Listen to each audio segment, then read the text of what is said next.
આપણે રીડ કરીએ એટલે આપણે ઉદાહરણ નંબર 27 પ્રવેશની અંદર હવે આપણે સેક્શન ઈ ની અંદર પ્રવેશના 2 દાખલા પૂછાય છે 8 માર્કના એટલે 16 માર્ક મળી જાય એટલે 16 માર્કની અંદર ઉદાહરણ નંબર 27 હવે આપણે અભ્યાસ કરવાનો છે ઉદાહરણ 27 ની અંદર પાકું સર્વે આપી દીધી છે મૂડી દેવા બાજુ પર મૂડી અનામત આપણે જૂના ભાગીદારોને એટલે કે આ પાકા સર્વેમાં બે નામ છે પંડિત અને પંડ્યા એ બંનેને એમના જૂના પ્રમાણની અંદર મૂડી ખાતામાં જમા બાજુ વહેંચણી કરવી પડશે પછી મૂડી ખાતાની બાકી છે મૂડી ખાતામાં બાકી આગળ આવે એમ લખવી પડશે કારીગર બચત ખાતા એ પાકા સર્વેની અંદર આપણે દોર્યું નથી કેમ કે કેટલીક ગણતરી કરવી છે એટલે એના માટે આપણે જગ્યા રાખી છે પણ અત્યારે આની એન્ટ્રી સમજી લઈએ આપણે કારીગર બચત ખાતા કારીગર નફાવક ભંડોળ 10% લોન અને લેણદારો એ મૂડી દેવા બાજુ પર આવે અહીંયા મૂડી દેવા બાજુ પર છે એટલે કઈ ના આવડતું હોય તો પાકા સર્વેમાં જે બાજુ આપ્યું હોય એ બાજુ આ બધી એન્ટ્રી પાડી દેવાની થાય એટલે આ યાદ રાખવાનું પાઘડી આ જૂના ભાગીદારોને જૂના પ્રમાણમાં વેચવાની છે એટલે પાઘડી અહીંયા કઈ બાજુ છે તમે જુઓ આપણે અહીંયા જમા બાજુ છે તો અહીંયા ઉધાર બાજુ લખવાની છે આ પંડિત અને પંડ્યાને જ આપવાની છે જૂના પ્રમાણમાં કોઈ પણ વસ્તુ હોય આ બેલેન્સ શીટની અંદર જેના નામ હોય એને જ પાઘડી મળે મકાન ફર્નિચર સ્ટોક દેવાનારું પાકા સાહેબ મિલકત બાજુ લખવાની છે રોકડમાં બાકી આગળ લાવે લખવાનું છે હવે આપણે કેટલીક ગણતરી સૌથી પહેલા જોઈ લઈએ નફા નુકસાન નવું પ્રમાણ આપ્યું છે એટલે ત્યાગનું પ્રમાણ આ ચેપ્ટરની અંદર ત્યાગનું પ્રમાણ શોધવું પડે છે તો ત્યાગનું પ્રમાણ બરાબર આપણે હવે ગણતરીમાં જોઈએ ત્યાગનો ભાગ લખીએ તો આપણને જૂનું પ્રમાણ આપ્યું છે નવું પ્રમાણ પણ આપી દીધું છે અને ભાગીદારના નામ પણ આપ્યા છે પંડિત અને પંડ્યા નામ છે જૂનું પ્રમાણ આપણને ચોપડીની અંદર 2:1 આપ્યું છે અને આ નવું પ્રમાણ ચોપડીની રકમમાં 3:5:1 પહેલા વાળામાં આપ્યું છે આનું ટોટલ થાય 3 આનું ટોટલ થાય 5 3 8 એટલે 9 હવે ત્યાગનું પ્રમાણ એટલે જૂનું પ્રમાણ માઈનસ નવું પ્રમાણ મેં કીધું કે ઇંગ્લિશની અંદર સૂત્ર થાય કે ઓ જૂનું એટલે ઓલ્ડ ન્યુ એટલે નવું એટલે ન્યુ એટલે O - N હવે આપણે પહેલો ભાગીદાર પંડિત છે પંડિતનું જૂનું પ્રમાણ કેટલું છે 2/3 અને પટેલ બીજો પંડ્યા છે પંડ્યાનું 1/3 આપણે આ લાઈન લખી દીધી માઈનસની નિશાની કરી દઈએ હવે નવું પ્રમાણ આ 2/3 1/3 આ ઊભી લાઈનમાં લખી દીધું નવું પ્રમાણ 3/9 અને 5/9 આપણે લખી દીધું છે હવે ચોકડી ગુણાકાર કરી શકાય અથવા અહીંયા 9 લાવી શકાય સરળ રીતે છે ચોકડી ગુણાકાર કરવો ગમે તે પ્રમાણ આપ્યું હોય ત્યારે હવે આપણે ચોકડી ગુણાકાર કરીએ તો 9 ગુણાકાર આ ગુણાકાર પહેલો કરવાનો છે ડાબી બાજુથી જમણી બાજુ નીચે તરફનો 9 ગુણાકાર 2 એટલે 18 3 ગુણાકાર 3 એટલે 9 અને 9 ગુણાકાર 3 એટલે 27 કઈ રીતે ગુણાકાર કર્યો 2 ગુણાકાર 9 3 ગુણાકાર 3 9 અને નીચેનો ગુણાકાર સામસામેનો 27 નીચે મૂકવાનો છે હવે આપણે એનું 18 માંથી 9 જાય એટલે 9/27 આ ત્યાગ કહેવાય ત્યાગનું સૂત્ર વાપરીને પ્લસમાં જવાબ આવે તો ત્યાગ કહેવાય હવે એ જ રીતે અહીંયા આપણે 9 ગુણાકાર 1 એટલે 9 કરવાના છે 3 ગુણાકાર 5 એટલે 15 કરવાના છે નીચે 27 થાય હવે અહીંયા 9 માંથી 15 બાદ કરીએ તો -6/27 આવે 6/27 આવે એટલે આ લાભ મળ્યો કહેવાય હવે આપણે લાભ આપ્યો તો એને પણ પાઘડી આપવી પડશે જે ત્યાગવાળા ભાગીદારને હવે આપણે નવું પાઘડીનું મૂલ્યાંકન 2,70,000 કર્યું છે પટેલે આપવાની પાઘડી નવી પાઘડી 2,70,000 ગુણાકારમાં પટેલનો ભાગ 1/9 છે એટલે 30,000 રૂપિયા થાય કેલ્સીની અંદર કરી દેવાના 27 એટલે 30,000 રૂપિયા થાય હવે એ જ રીતે પંડ્યાની પણ પાઘડી આપવી પડશે. પંડ્યાએ આપવાની પાઘડી કોને આપવાની? પેઢીની અંદર જે ત્યાગ છે એને આપવી પડશે. એટલે પંડ્યાની પાઘડી 2,70,000 આપણે ગણવાનું. અને અહીંયા પ્રમાણ આવ્યું 6/27. એટલે હવે કેટલા રૂપિયા થશે? માઇનસ લખવાની જરૂર નથી, એટલે 60,000 રૂપિયા થાય ને. 2,70,000 ગુણ્યા 6/27 તો 60,000 રૂપિયા અહીંયા થાય. એટલે હવે તમે સમજો કે 90,000 રૂપિયાની આમનોંધ લખવાની થાય. તો આપણે આમનોંધ લખીએ. બોલો જોઈએ આમનોંધ શું થાય? સામે. એટલે કોને આપવાની છે પાઘડી? પંડિતને. તો પંડિત જમા થાય, એને લેવાની છે જનતા પાસેથી. પટેલ અને પંડ્યા ઉધાર થાય. મૂડી ખાતે ઉધાર. પટેલના મૂડી ખાતે 30,000ની એન્ટ્રી બતાવે છે. પંડ્યાના મૂડી ખાતે 60,000ની એન્ટ્રી છે. પંડિતના મૂડી ખાતે 90,000ની એન્ટ્રી પડે. તો આટલી ગણતરી અવશ્ય કરવી પડે તમારે. હવે આ મુદ્દો આવડવો જોઈએ. જૂનું પ્રમાણ, નવું પ્રમાણ, ત્યાગનું શોધો. પછી જે માઇનસ આવે એને પણ પાઘડી ગણો, અને જે નવો ભાગીદાર હોય એને પણ પાઘડી ગણો. એના પ્રમાણ જે તે હોય લેવાના છે. અને એ પાઘડીની એન્ટ્રી બારોબાર ખાતામાં આપવાની છે, કારણ કે પાઘડી રોકડમાં લાવતો નથી નવો ભાગીદાર. એટલે આ બાજુ ઉધાર, આ બાજુ જમા. આ ત્યાગવાળા, આ લાભવાળા, અને નવો ભાગીદાર ઉધાર થાય. એટલું યાદ રાખવાનું. તો આપણે અહીંયા આ પંડ્યા લાભવાળો ભાગીદાર છે, તો એ રીતે એની ખતવણી થાય. હવે આપણે આ પાઘડીની કામ કે હમણાં આપણે રફ કરવું પડશે. એટલે આ પંડ્યા હવાની ખતવણી કરી દઈએ. પટેલના મૂડી ખાતે ઉધાર. તો પટેલના મૂડી ખાતામાં ઉધાર બાજુ અહીંયા 1-2 લીટી જવા દઈ લખવાની છે 30,000.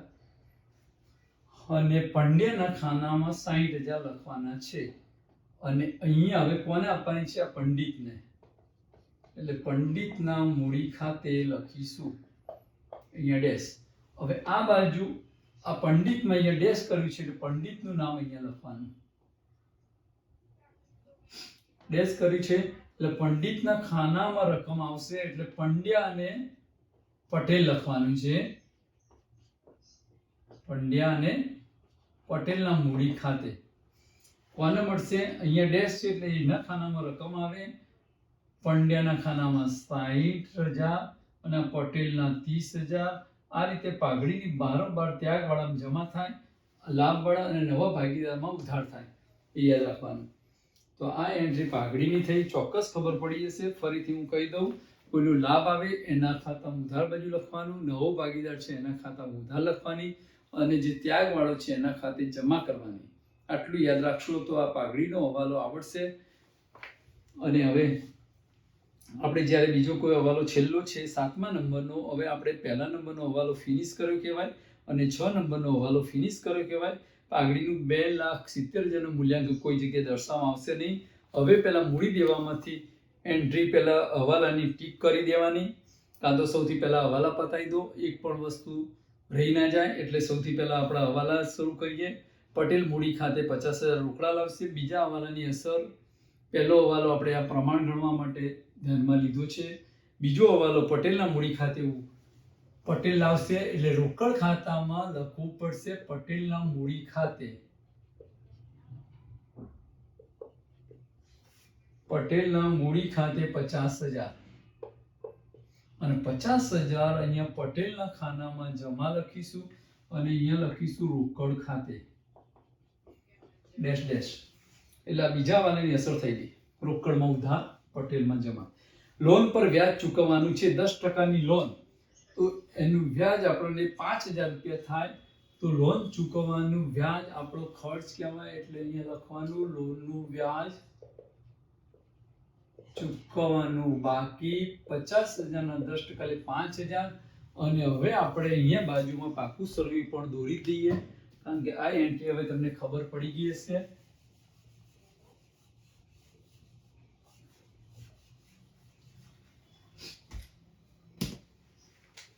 હવે લખવું પડે નવી પેઢીનો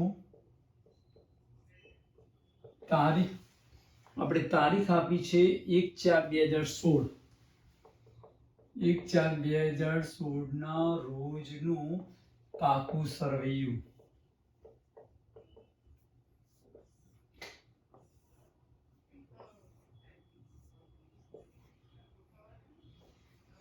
એટલે અહીંયા મૂડી દેવા નામ લખવાનું છે, ટાઇટલ આ રીતે મારવાનું છે, અને મિલકત લેણા લખવાનું છે, અને રકમ રૂપિયા લખવાની છે. હવે આપણે અહીંયા આ રીતે પાકું સર્વે દોરી દીધું છે, અને અહીંયા જરા લીટી આપણે અલગથી બતાવીએ.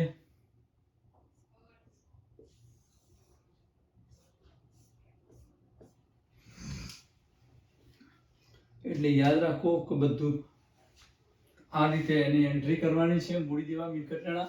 હવે આપણે લોનનો પોઈન્ટ હતો એટલે એ આપણે આ પેનથી દર્શાવીએ છીએ. મૂડી લોન પર વ્યાજ ચૂકવવાનું બાકી, એટલે આ બાજુ લખવી પડે 10%ની લોન, 50,000 લોનનું વ્યાજ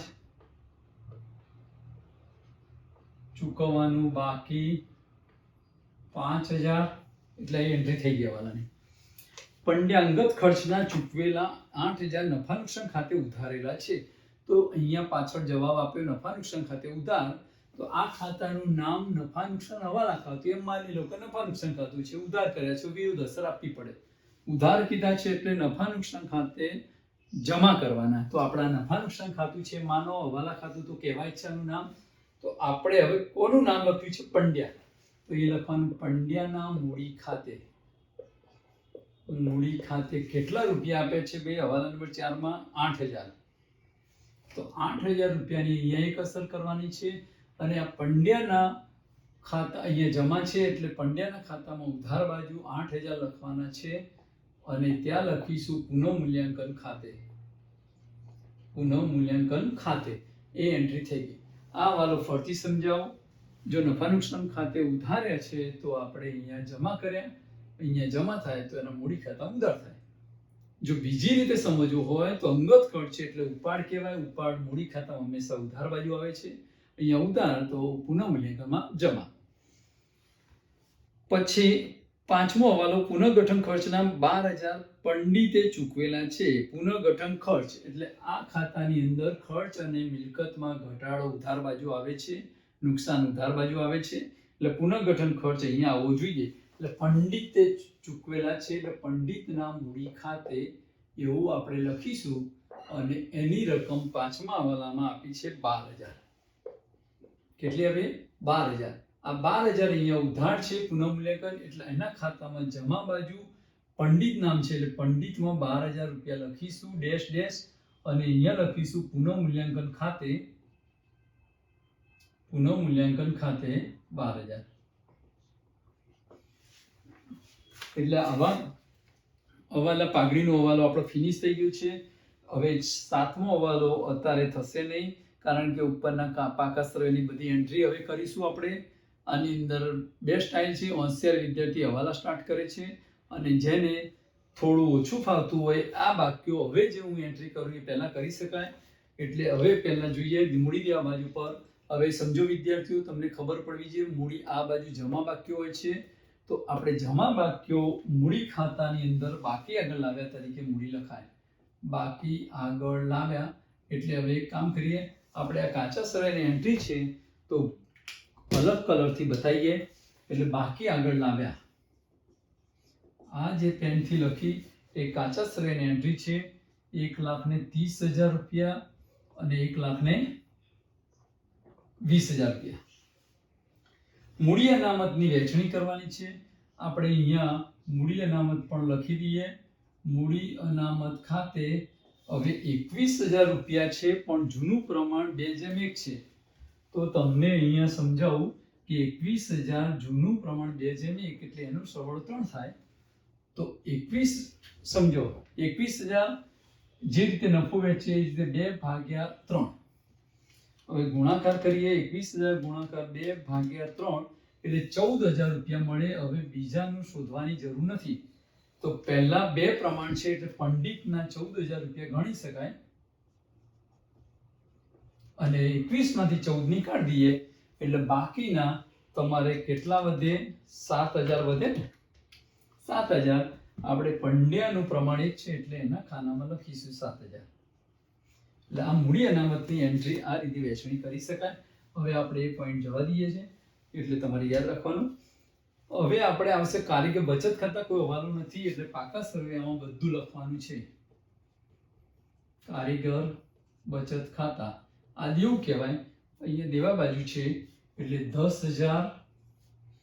હવે કારીગર નફા ભાગ ભંડોળ પણ દેવું ગણાય. એકત્રિત દેવું, એકત્રિત નહીં પણ એકત્રિત તરીકે એમને ચૂકવવાનું છે ભવિષ્યમાં. એટલે એકત્રિત દેવું એકઠું થયેલું દેવું છે. આ બધું ચડી ગયું છે ભાઈ. 10% લોન આપણે લખી દીધી છે ઓલરેડી. લેણદારો પણ હવે લખીશું આપણે. એટલે આ ગ્રીન પેન વાળી એન્ટ્રી કાચા સરવૈયાની છે. ખબર પડી? હવે જેને ના ખબર પડી ફરીથી સમજી લો. મૂડી ખાતામાં જમા બાજુ, વિગતમાં બાકી આગળ લાવ્યા લખવાનું છે. મૂડી અનામત 21000 2/1 વહેંચણી કરીને અહીંયા ઉધાર છે તો આપણે જમા બાજુ મૂડી ખાતામાં લખીશું. કારીગર બચત ખાતા દેવું કહેવાય તો મૂડી દેવા બાજુ પર લખીશું. કારીગર નફા ભાગ ભંડોળ દેવું ગણાય એટલે આપણે અહીંયા લખીશું. પછી 10%ની બેંકની લોન દેવું ગણાય એટલે લખીશું અહીંયા. 10%ની લોન છે બેંકની ને. લેણદારો અહીંયા દેવું છે એટલે દેવા બાજુ લખીશું. હવે આ બાજુ પાઘડી. પાઘડી એ અદ્રશ્ય મિલકત એટલે ભાગીદારોના મૂડી ખાતામાં ઉધાર બાજુ આ પાકા શ્રેમ જેટલા નામ છે એને જ વેચવાની. અહીંયા 3 ખાના છે પણ આપણે આ પાકા શ્રેમ 2 નામ છે તો બંનેને જ આપીશું 30000 રૂપિયા 2/1 ના પ્રમાણમાં. એટલે 3 વડે ભાગીએ એટલે 1 ભાગે 10000 થાય તો 2 ભાગે 20000 થાય. તો પહેલા 2 ભાગ છે એટલે 20000 ને 10000 અહીંયા આ રીતે લખવાના. ઓકે. પછી મકાન કોઈ હવાલા નથી એટલે આ બધી મિલકત એસજીટી ઉતારી દેવાની છે જેમ આપી હોય એમ. એટલે સૌથી પહેલા આવી બધી મિલકતો ઉતારી દેવાની. મકાન, ફર્નિચર 40000, પછી સ્ટોક 26000, દેવાદારો 24000, 24000. રોકડ આપણે ખાતું ખોલ્યું છે એટલે એમાં ઉધાર બાજુ બાકી આગળ લાવ્યા એટલે આપણે 24000 ઇંગ્લિશની અંદર લખાય બેલેન્સ BF. રોકડની બાકી 24 નથી, સોરી 80000 છે એટલે 80000 લખવાની છે. દેવાદાર 24000 લખી દીધા. હવે આપણે પુનઃમૂલ્યાંકન 7મો હવાલો કરતા પહેલા પુનઃમૂલ્યાંકન ખાતું બંધ કરીશું. હવે કોઈ એન્ટ્રી બાકી નથી તો આ બાજુનું ટોટલ હવે આપણે કરીશું. એ આપણે હવે ટોટલ કરીએ.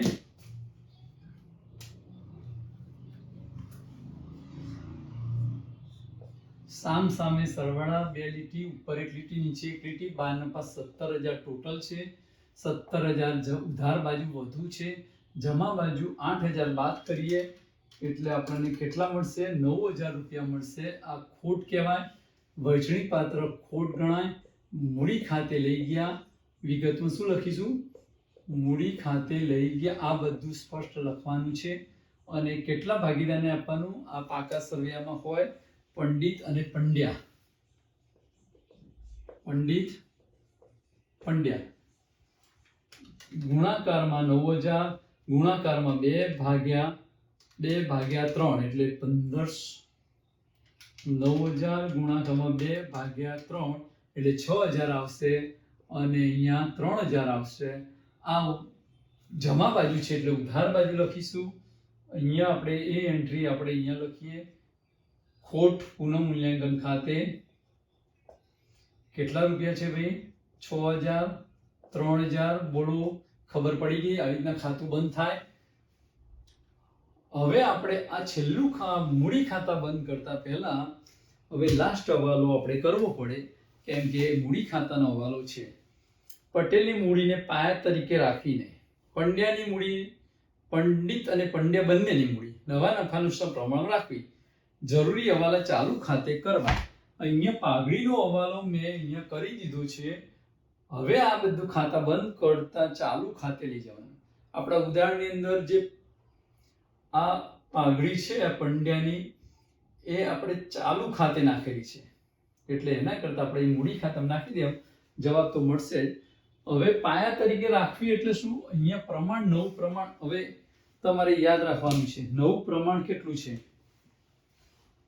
જો પ્રમાણ આપ્યું છે પહેલા વાળા 3, 5, 1, 3:5:1 આ મૂડી ગણવા માટે હવે આની મૂડી પટેલની મૂડી 50,000 આપેલી છે ઓલરેડી. હવે આ તો સીધો હિસાબ છે કે એક ભાગ હોય તો 50,000 લાવે તો 5 વડે આને ગુણવાના છે. 50,000 ગુણ્યા 5 કેટલા થાય? 5 ગુણ્યા 5 એટલે 25 અને 4 મીંડા લગાય એટલે 2.5 લાખ રૂપિયા થાય. આવી રીતના પદ મુકાય. 1 ભાગે 50,000 તો 5 ભાગે કોની મૂડી ભાઈ? પંડ્યાની. પંડ્યાની મૂડી કેટલી થાય? તો આપણે 2,50,000 આન્સર આવે. આ બાકી આપણે અહીંયા લખવાની છે. ક્યાં લખવાની છે? બાકી આગળ લઈ ગયા. આ છેલ્લો પોઈન્ટ 7મો હવાલો અગત્યનો છે. હવે આની 50,000 બાકી તો આપણે ઓલરેડી લખી દેવાની. આની પંડ્યાની શોધી કાઢી, 5 વડે ગુણી નાખ્યા અને આને 3 વડે ગુણવાના છે એટલે 1.5 લાખ આવે. આ એન્ટ્રી હવે અહીંયા લખી એટલે આપણે મૂડી ખાતા અહીંયા પાકા સરવૈયામાં બતાવવાના છે. એમાં સૌથી ફર્સ્ટ નામ છે પંડિત પંડ્યા પટેલ. હવે 1.5 લાખ, 2.5 લાખ અને હવે હું સીધા બહાર જ મૂકી દઉં છું. અંદર મૂકીને સરવાળો બહાર પણ લઈ જવાય. બરોબર વિદ્યાર્થી મિત્રો, એ પણ તમારે યાદ રાખવાનું. અને પટેલના 50,000 મૂડી છે. ત્રણેય મૂડી બહાર મૂકી દીધી. 7મો હવાલો ફિનિશ થઈ ગયો. હું ફરીથી સમજાવી દઉં. 7મો હવાલો અહીંયા 1 ભાગે 50 તો 5 ભાગે કેટલા? એટલે 5 ગુણ્યા 50,000 ભાગ્યા 1 2.5 લાખ જવાબ આવે. હવે 1 ભાગે 50,000 તો 5 ની જગ્યાએ 3 લખવાના એટલે 50,000 ગુણ્યા 3 કરો તો 1.5 લાખ રૂપિયા આવે. અને આ હવાલો એટલે બાકી આગળ લઈ ગયાનો હવાલો. હવે આ ત્રણેય ખાતા બંધ કરીને એમને છેલ્લે સૂચના આપી ચાલુ ખાતે લઈ જવા. તો આપણે ચાલુ ખાતે લખી દેવાનું. અને ચાલુ ખાતા બનાવ્યા નથી પણ સીધા જ પાકા સરનામું લખવાના છે. હવે ઉધાર બાજુ ચાલુ રકમ કોઈ ખૂટે તો અહીંયા ઉધાર બાજુ લખવાનું છે. જમા બાજુ કોઈ રકમ ખૂટે તો જમા બાજુ અહીંયા લખવાનું છે. એટલું યાદ રાખવાનું. હવે આપણે પહેલો સરવાળો જોઈ લો. કઈ બાજુ વધુ છે છોકરાઓ? ફટાફટ કરો. ચલો સામે આ બાજુ કે આ બાજુ? આ 1,50,000 ને 1,70,000 ને 1,76 થઈ ગયા. હવે આ બાજુ ગણવાનું ચાલુ કરી દો. 1,90 તો આ જ છે એટલે આ જમા વધુ છે. ચલો જમા બાજુ 1,30,000 પ્લસ 14,000 પ્લસ 60,000 પ્લસ 30,000 પ્લસ 12,000 એટલે 2,46,000 જમા બાજુનો સરવાળો વધુ છે. હવે આપણે એક લીટી, બે લીટી અને 2 લાખ ને કેટલા આયા? 46,000 આયા. જમા બાજુ સરવાળો 246. હવે એની સામ સામે આવી રીતના એક લીટી ઉપર નીચે 2 લીટી દોરવાની. સામ સામે આવવું જોઈએ. હવે આ જે રકમ ખૂટે એટલે આપણે અલગ પેનથી બતાવીએ. ગ્રીન પેનથી બતાવીશું ખૂટતી રકમ. આ 7 નંબર હમણાં નીચે બતાવી દઉં છું. આ 7 નંબરનો હવાલો. હવે આ 1,50,000 20 અને 26 એટલે 26,000 1,50,000 1,76,000 આમાંથી બાદ કરવાના છે. 2,46,000 માઇનસ 20,000 માઇનસ 6,000 એટલે 2 લાખ અને માઇનસ 1,50,000 એટલે 70,000 રૂપિયા અહીંયા ખૂટ્યા. આપણે પ્રશ્ન કરતા નથી પણ હવે એમને કીધેલું ચાલુ ખાતે તો આપણે પંડિત છે એટલે પંડિતના ચાલુ ખાતે કૌંસમાં પંડિત. તો આ પંડિત ઉધાર બાજુ રકમ આવી એટલે પાકા શ્રેણીની ઉધાર બાજુ સૌથી છેલ્લે લખવાનું. પંડિતનું ચાલુ ખાતું શું લખીશું? પંડિતનું ચાલુ ખાતું કેટલા રૂપિયા બાકી છે? 70,000. Okay finish. હવે આ જ રીતે પંડ્યાનું ખાતું બંધ કરીએ અને ઉધાર બાજુનો સરવાળો વધુ થાય છે. આપણને ખબર છે 10,000 પ્લસ 60,000 પ્લસ 8,000 પ્લસ 3,000 પ્લસ 2,50,000 એટલે આપણને મળશે 3,31,000. આ સરવાળો આપણે રેડથી બતાવીએ છીએ એટલે 3,31,000 કેલ્સીમાં બતાવે છે. વિદ્યાર્થી મિત્રો ખબર પડી? ટોટલ આ બધું છે. ટોટલ કરતા તો આવડે ને? આપણે 11મા ધોરણમાં ખાતા હોય એમાં ટોટલ કરી બાકીઓ સુધી છે. જ રીતે બાકીઓ શોધવાની છે. 3,31 માંથી આટલો બાદ કરીએ. કેટલા? 1,20,000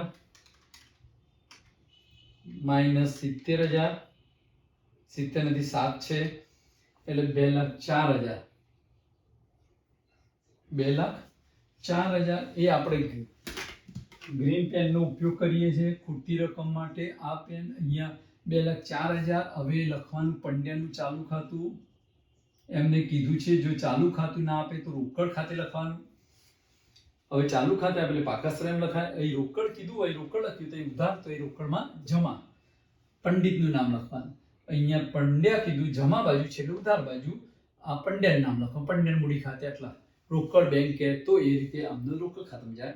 આ પંડ્યાનું જમા બાજુ હોય એટલે જમા બાજુ એ લખી દઈએ પંડ્યાનું ચાલુ ખાતું. કોનું ભાઈ? પંડ્યાનું ચાલુ ખાતું 2,04,000 રૂપિયા મળે છે. હવે આપણે પેલા પાર્ટનરનું બંધ કરીએ. કયો પાર્ટનર? પટેલ નવો આવ્યો છે. 80,000 રૂપિયા થાય. 80,000 રૂપિયા અહીંયા જમા બાજુ. હવે ખૂટતી રકમ ચાલુ ખાતું એનું છે 50,000 થી બતાવે છે. કેટલું? 80.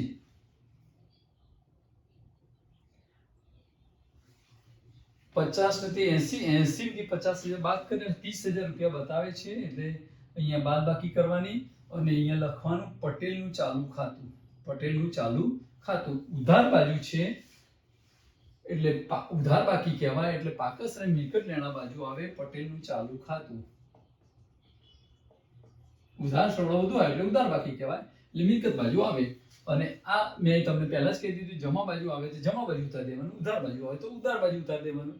એટલે એ તમારે યાદ રાખવાનું. કોઈ પણ ખૂટતી રકમમાં આ રીતે નિયમ છે. પાકા શ્રમ લઈ જવાનો હોય. હવે આપણે આ રોકડ ખાતું બંધ કરીએ તો આનો સરવાળો આપણને કેટલો મળે છે? 1,30,000. 8 ને 5 30 અને 1,30,000 સામે લખ્યા. હવે તમને એવું થાય સાહેબ એ તો કશું બાદ બાકી નથી તો આની આ જ રકમ અહીંયા ખૂટે છે એમ માની લેવાનું અને આપણે આ રકમમાં લખવાનું બાકી આગળ લઈ ગયા.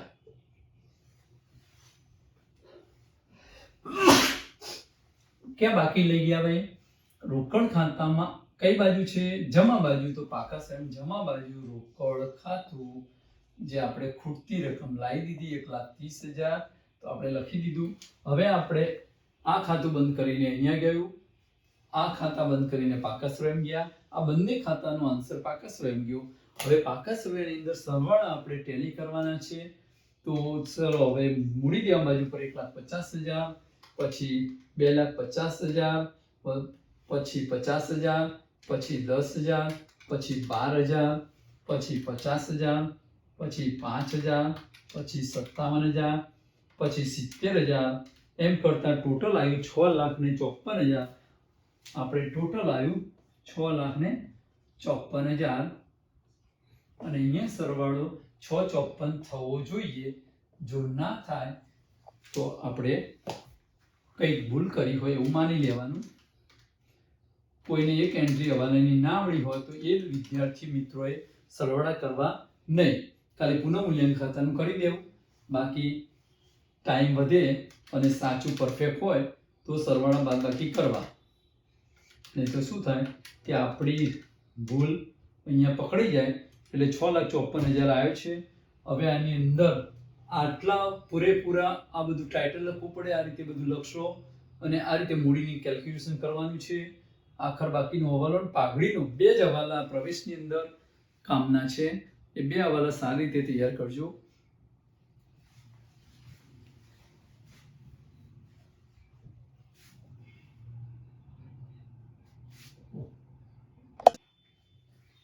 આપણે ઉદાહરણ નંબર 28 આપણે જોઈએ. હવે એની રકમ વાંચી લઈએ.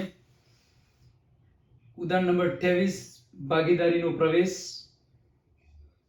એ અને બી બે જણ એકલા પ્રમાણે નફો નુકસાન વહેતા ભાગીદારો છે. 31/3/16 ના રોજ પેઢીનું પાકું સર્વે નીચે મુજબ છે. પાકું સર્વે એની મૂડી એ બી અનામત ભંડોળ લેણદારો દેવી હુંડી. આ મિલકત બાજુ પ્લાન્ટ યંત્રો 80,000 મકાન 50,000 સ્ટોક 70,000 દેવાદારો અંદર 50,000 માઇનસ ગાલખાદ અનામત 4,000 બાર 46,000 રોકડ બેંક 33,000. હવે સી ને 1/4/16 ના રોજ નવા ભાગીદાર તરીકે દાખલ કરે છે. તેના ભાગમાંથી શબ્દ આવે ને તો આ ત્યાગનું પ્રમાણ કહેવાય. ભાગ નો કે તો એની સાથે જે ભાગીદારનું નામ લખ્યું એનું જૂનું પ્રમાણ ગુણાકાર કરવાથી ત્યાગનું પ્રમાણ મળે.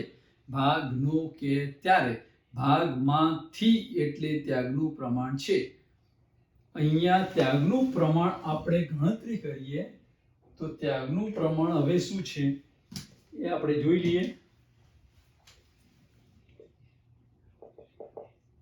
ત્યાગનું પ્રમાણ આપણને આપેલું છે ભાગમાંથી, એટલે એ અને બી બે ભાગીદારો અને 1/12 આપ્યા, અને પેલા બી માં પણ શું આપ્યું છે છોકરાઓ 1/12, 1/b ના ભાગમાંથી 1/6. તો અહીંયા છેદ સરખા નથી, તો અહીંયા 12 લાવવા પડે એટલે 2 વડે ગુણવા પડે, અને છેદમાં એવો નિયમ છે કે ઉપર 2 વડે ગુણવા પડે. જો નીચે સરખું કરવું હોય તો ઉપર એ સંખ્યા વડે ગુણવા પડે.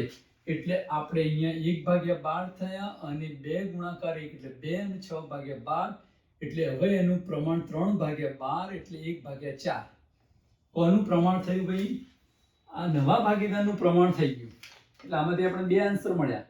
સરવાળો કર્યો તો નવો ભાગીદાર સી નું પ્રમાણ, એટલે અહીંયા બતાવવું હોય તો બતાવી દઈએ. 1/12 2/12 બરાબર 3/12 બરાબર 1/4.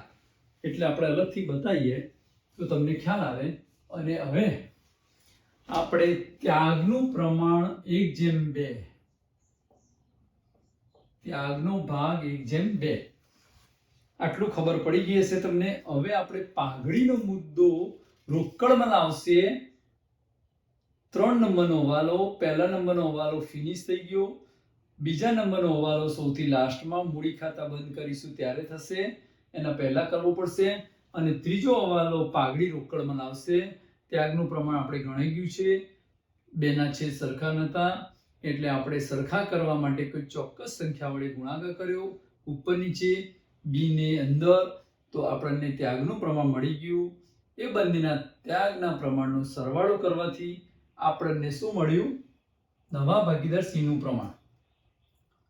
હવે આપણે પાઘડી 1,80,000 છે, તો સી એ લાવવાની પાઘડી,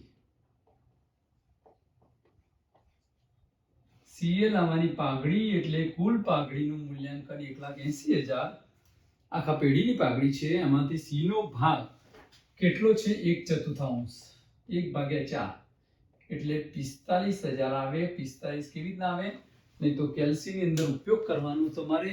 1,80,000 ના અડધા 90,000, 90,000 ના અડધા 45,000, એટલે 1,80,000 ભાગ્યા 4, એટલે 45,000 રોકડમાં લાવશે. અને આ પાઘડીને 1/2 માં વહેંચણી કરીશું, એટલે 3 વડે ભાગવાના છે. આ ત્યાગનું પ્રમાણ છે, એટલે આપણે એ અને બી નો ભાગ શોધવાનો છે. એટલે અહીંયા એ ના ભાગની પાઘડી, બી ના ભાગની પાઘડી, એટલે 45,000 ગુણાકારમાં પ્રમાણ આપણું 1/2 છે. અહીંયા લખ્યું છે. આનો સરવાળો 3 વડે ભાગવાના, ભાગાકાર 3, એટલે આના પહેલાના 15,000 મળ્યા અને બીજાના હવે 30,000 જ આવે. ડબલ થઈ જાય, બે ભાગ છે એટલે ડબલ થઈ જાય. આ પાઘડી હવે આની આમનો જ પરીક્ષામાં કે રોકડમાં આવે છે, એટલે રોકડ ખાતે ઉધાર તે કોણ છે? એ અને બી ના આપણે પહેલા સૌથી પહેલા આમનોદની અંદર રોકડ ખાતે ઉધાર તે પાઘડીના પ્રીમિયમ ખાતે લખવી પડે. મેં ડાયરેક્ટ કરેલી, પણ પાઘડીના પ્રીમિયમ ખાતે હવે બીજી આમનોદ ઉધાર કરવી પડે. તે એ અને બી ના મૂડી ખાતે ચાલુ ખાતા હોય તો ચાલુ ખાતામાં નાખવો પડે. હવાલો ખબર પડી ગઈ. રોકડમાં લાવે ત્યારે બે આમનોદ થાય છે. રોકડ ખાતે ઉધાર, પાઘડીના પ્રીમિયમ ખાતે 45,000. કેટલા છે? 45,000. આપણે આવી આમનોદ થઈ. 45,000 પાઘડીનું પ્રીમિયમ ખાતે અહીંયા ઉધાર, અને અહીંયા વહેંચણી કરી છે એટલે 15,000 અને 30,000. એટલે આની ખતવણી હવે આમનોદ ના તૈયાર રાખવી હોય, પૂછી હોય તો લખવી પડે. રોકડ ખાતે ઉધાર, પાઘડી પ્રીમિયમ ખાતે, પાઘડી પ્રીમિયમ ખાતે ઉધાર તે એના મૂડી ખાતે, બીના મૂડી ખાતે. હવે આપણે આ પાઘડીની જો નોંધ ના કરવી હોય તો પાઘડી રોકડ ખાતામાં ઉધાર, અહીંયા જમા, તો આપણે લખી જ દઈએ. હવે આ હવાલો છે એ આપણે બધા જ હવાલા આપણે ગ્રીન પેનથી બતાવીએ છીએ. હવે અહીંયા લખવાનું પાઘડીના પ્રીમિયમ ખાતે. પ્રીમિયમ ખાતે 45,000. કેટલા હજાર છે? 45,000. હવે આપણે બે ભાગ કરી દીધા.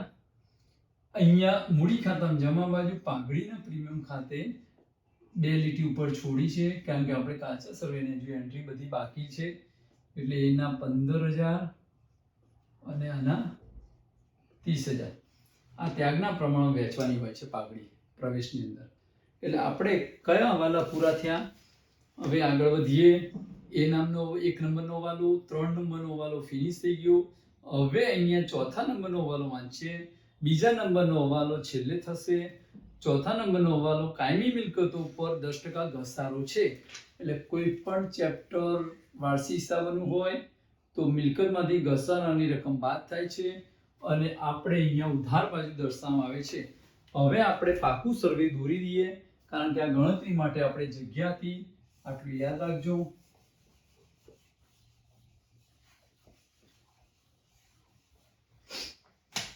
પાકું સર્વેયું એટલે આપણે એવું નામ લખી શકીએ એ બી અને સી ની પેઢીનું કઈ તારીખે પ્રવેશ આપ્યો 1/4/16.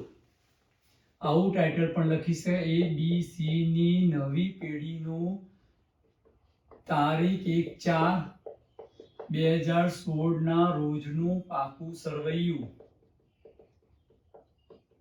અને અહીંયા લખવાનું મૂડી દેવા અને રકમ રૂપિયા આપણે લખવાના છે. થોડા રાઇટિંગ બોર્ડમાં સમાવવા માટે મારે જ થોડા નાના કરવા પડશે. અને અહીંયા મિલકત લેણા અને રકમ રૂપિયા આ રીતે પરીક્ષાની અંદર ફક્ત આ પાકા સર્વેની આવી રીતના ટાઇટલમાં દર્શાવવામાં આવે છે. યાદ રાખો.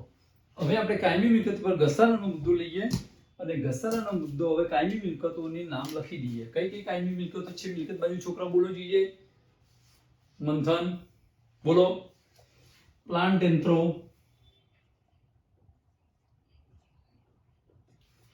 પ્લાન્ટ યંત્રો 80,000 મિલકત બાજુ લખીએ. એમાંથી ઘસારાનો હવાલો છે આપણે 10%, એટલે 10% માઇનસ કરીએ એટલે 8,000 અને અહીંયા ઘ લખ્યો ઘસારો 72,012.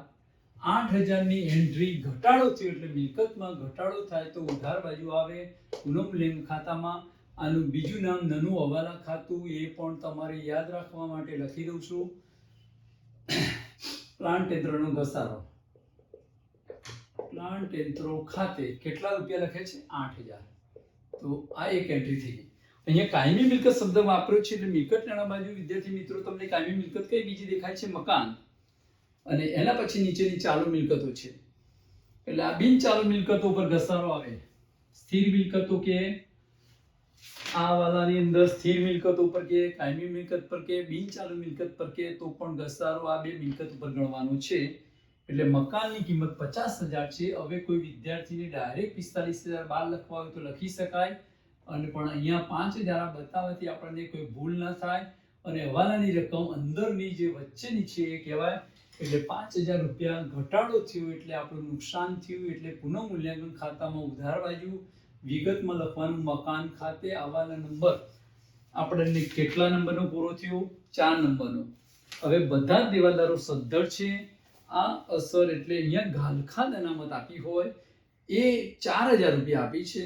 4,000 રૂપિયા આપણે પુનઃમૂલ્યાંકન ખાતામાં જમા કરી દઈશું. ગાલખાદ અનામત ખાતે કેટલા રૂપિયા? 4,000. અને પાકા સર્વેમાં દેવાદારો હવે 50,000 બતાવવાના થાય. ગાલખાદ અનામત કેન્સલ કરી દીધી.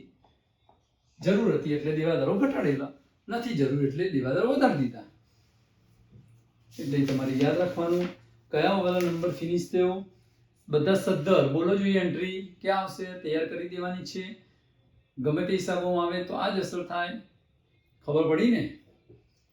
શું કરવાનું? ગાલખાદ અનામત દેવાદાર વટાવ અનામત જરૂર નથી તો પણ આ જ અસર. પુનઃમૂલ્યાંકન જમા અને દેવાદારોમાં અંદરની રકમ લખી દેવાની. વીમા પ્રીમિયમ આવતા વર્ષના છે એટલે પાકા સમયમાં આવતા વર્ષનું એટલે અગાઉથી ચૂકવેલ કહેવાય.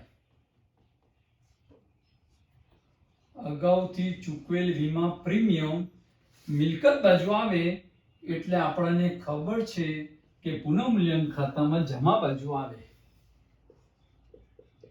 અહીંયા ગમે તે જગ્યાએ લખી દો અગાઉથી ચૂકવેલ વીમા પ્રીમિયમ આપણને રકમ આપી છે 3000. જો ચૂકવણ બાકી હોય તો આ બાજુ હોય તો અગાઉથી આ બાજુ આવે. એ રીતે પણ યાદ રાખી શકાય. હવે 6 હવાલા પૂરા થઈ ગયા છે આપણે. હવે કાચા સરવૈયાની એન્ટ્રી. ચલો 6 હવાલા ફરીથી સમજવા છે તો સમજાવી દઈએ. પહેલો હવાલો આપણે પ્રમાણ સરખું કરવાનું છે. ભાગમાંથી શબ્દ છે બંને જગ્યાએ એટલે ત્યાગનું પ્રમાણ શોધ્યું. બીજા નંબરનો હવાલો મૂડી ખાતા બંધ કરીશું એના પહેલા કરીશું. ત્રીજા નંબરનો હવાલો પાઘડી રોકડમાં લાવ્યા તો રોકડ ખાતામાં ઉધાર બાજુ લખી દીધી. આપણે સી નામના ભાગીદારનો ભાગની રકમ, આ રકમને ત્યાગના પ્રમાણમાં અહીંયા જમા કરી દીધી. પછી કાયમી મિલકતો પર ઘસારો. આ હવાલો તો વાર્ષિક હિસાબો પર તમારે આ રીતે કરી દેવા. મિલકત બાદ પુનઃમૂલ્યાંકનમાં ઉધાર અને વાર્ષિક હિસાબો શું થાય? નફા નુકસાન ખાતે ઉધાર કરવાનો. બધા દેવા સદ્ધર છે તો ગાલ ખાતા નામત નાનું ખાતામાં જમા તો આપણે અહીંયા પુનઃમૂલ્યાંકન ખાતામાં જમા.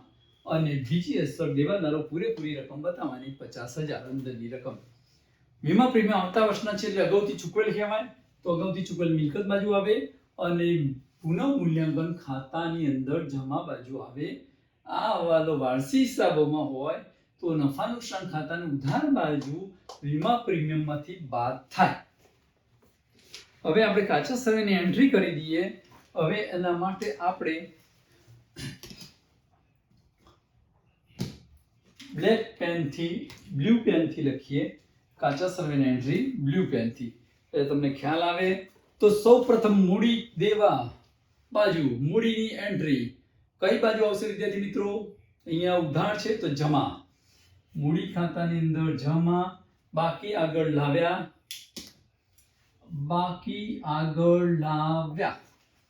એક 80,000 40,000 અને 40,000 ડેશ.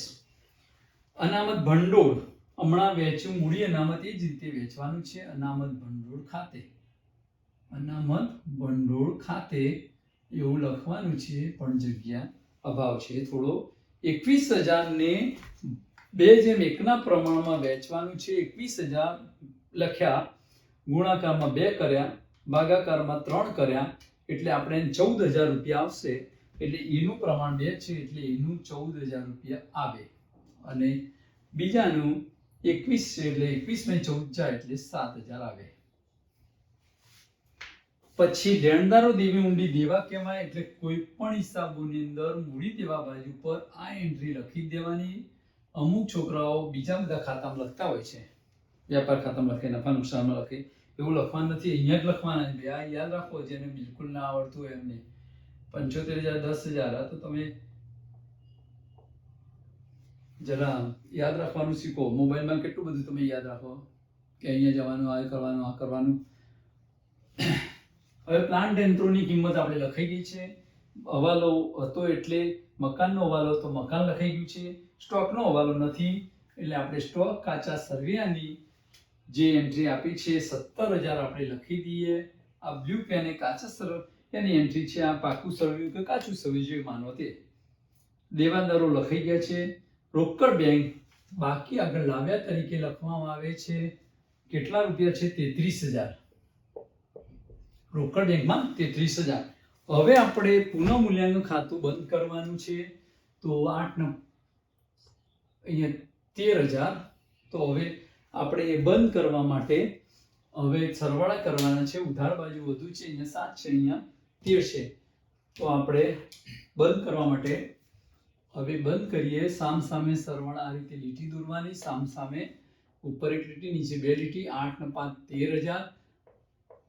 આ 13,000 અહીંયા મૂકી દીધા. 13,000 માંથી 7,000 માઇનસ કરો એટલે તમને રકમ મળે 13 - 7 6,000. 6,000 અહીંયા લખવાનું. ખોટ, વેચણી પાત્ર ખોટ મૂડી ખાતે લઈ ગયા. એ અને બી કયું પ્રમાણ છે? 2:1. જૂનું પ્રમાણ 2:1.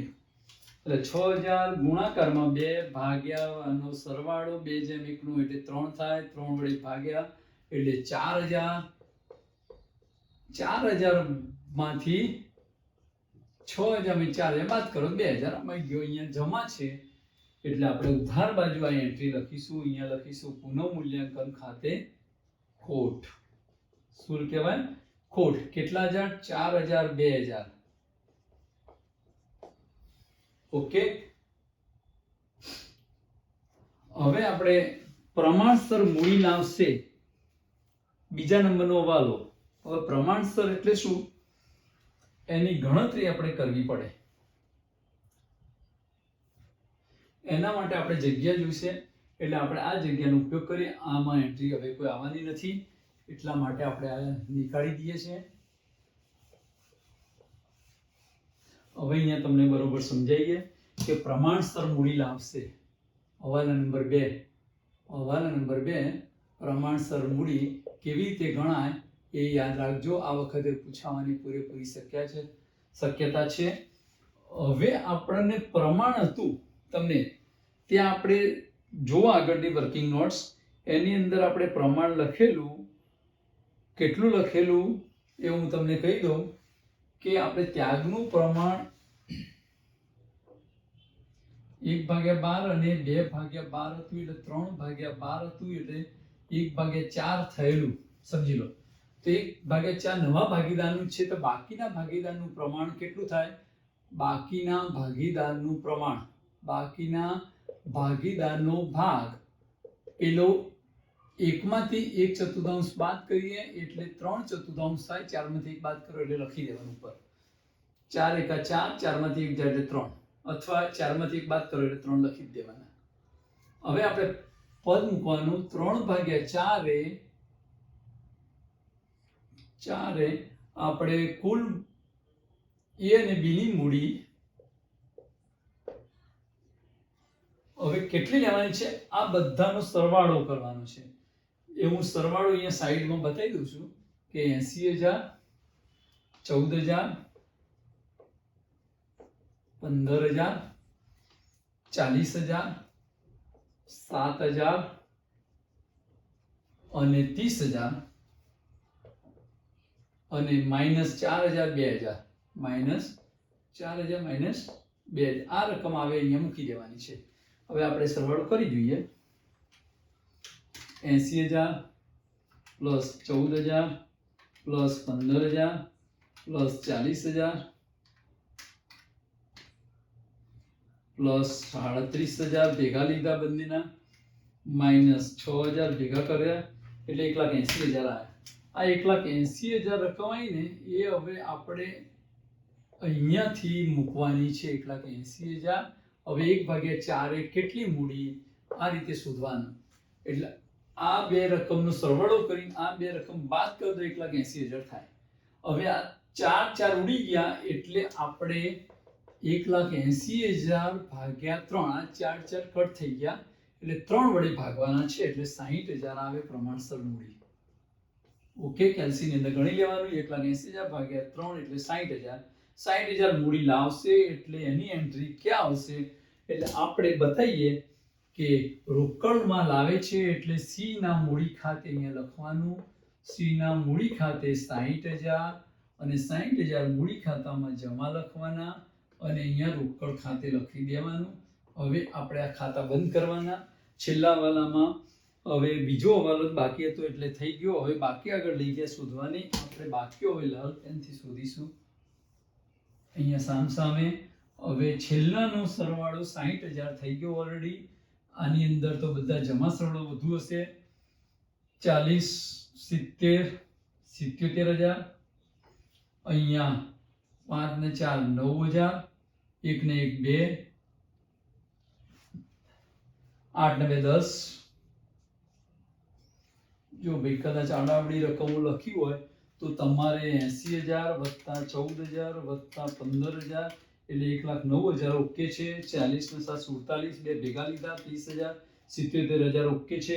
એટલે આપણે એ સરવાળા ચેક કરવા, બે વખત સરવાળા ચેક કરવાનો આગ્રહ રાખવો. કોઈને એક હવાલો ના આવડે હોય તો સરવાળા કરવાનો ટાઈમ બગાડવો નહીં. અને અહીંયા લખવાનું છે બાકી આગળ લઈ ગયા 1 માંથી 4 જાય એટલે 1,05,000, 77,000 2000 જાય એટલે 75,000. અહીંયા કશું જ બાદ કરવાનું નથી એટલે 60 ના 60. ચાલો બોલો જોઈએ આ બાકી આગળ ક્યાં લખવાની છે. મેં કીધેલું કે જે બાજુ મૂડી ખાતામાં જવાબ આવે એ બાજુ લખવાની. આ ઉધાર બાજુ છે તો પાકિસ્તાન ઉધાર બાજુ આપણે એના માટે અહીંયા ફર્સ્ટ જગ્યા રાખી છે મૂડી. આપણે A, B અને C. હવે આપણે 1,05,000, 75,000 અને 60,000. હવે અંદર જગ્યા છે એટલે મૂકી દઈએ 1,05,000, 75,000 અને 60,000. આ લખતા લખતા તમારે સરવાળા કરતા રહેવું, નહીં તો ટાઈમ ખૂટવાની શક્યતા છે. 1,05,000 વત્તા 75,000 વત્તા 60,000 એટલે 2,40,000. અને હવે આપણે આ છેલ્લા સરવાળા કરી દઈએ અને બંને સરખા થવા જોઈએ. પણ જો આપણે એક ખાતું બંધ કરવાનું બાકી રહી ગયું છે તો હવે એ ખાતું પહેલા બંધ કરીએ. એ જોઈ લેવાનું કોઈ ખાતા બંધ કરવાના બાકી છે કે નહીં. બરોબર. અને 60,000 પ્રમાણસર મૂડીનો પોઈન્ટ હવે તમને પાકો કરવો જ પડશે. 1,38,000 અને પાકા સળિયાની અંદર 1,38 બતાવીશું. અહીંયા લખીશું વિગતમાં બાકી આગળ લઈ ગયા. અને બાકી આગળ લઈ ગયા એટલે રોકડ અહીંયા લખી દેવાની 1,38,000. હવે આપણે કોઈ રકમ અંદર હોય તો બહાર મૂકવાની, બાકી સરવાળા સરખા થવા જોઈએ, નહીં તો આપણી કોઈ મિસ્ટેક થઈ હશે. મિસ્ટેક થઈ હોય તો એટલો તફાવત શોધવાનો અને તમારે એટલી રકમ શોધવાની. 3,25 72,000 પ્લસ 45,000 પ્લસ 50,000 પ્લસ 17,000 પ્લસ 1,38,000 અને પ્લસ 3,000 એટલે આપણે 3,25. ઓકે, સરવાળા થઈ ગયા. તો તમને હવે છેલ્લો પ્રમાણસર મૂડીનો પોઈન્ટ કેવી રીતે ગણવાનો તો એ સમજાઈ ગઈ. પ્રમાણસર મૂડીમાં અહીંયા A અને B ની રકમ 3 ને 3 6 રકમોનો સરવાળો કરીને આપણે આ ખોટની 6,002 નો સરવાળો બાદ કરીએ, જે આવે એને 1,80,000 મળ્યા. તો 1,80,000 ને 3 વડે ભાગવાના છે એટલે તમને આ દાખલો સંપૂર્ણ થઈ જશે.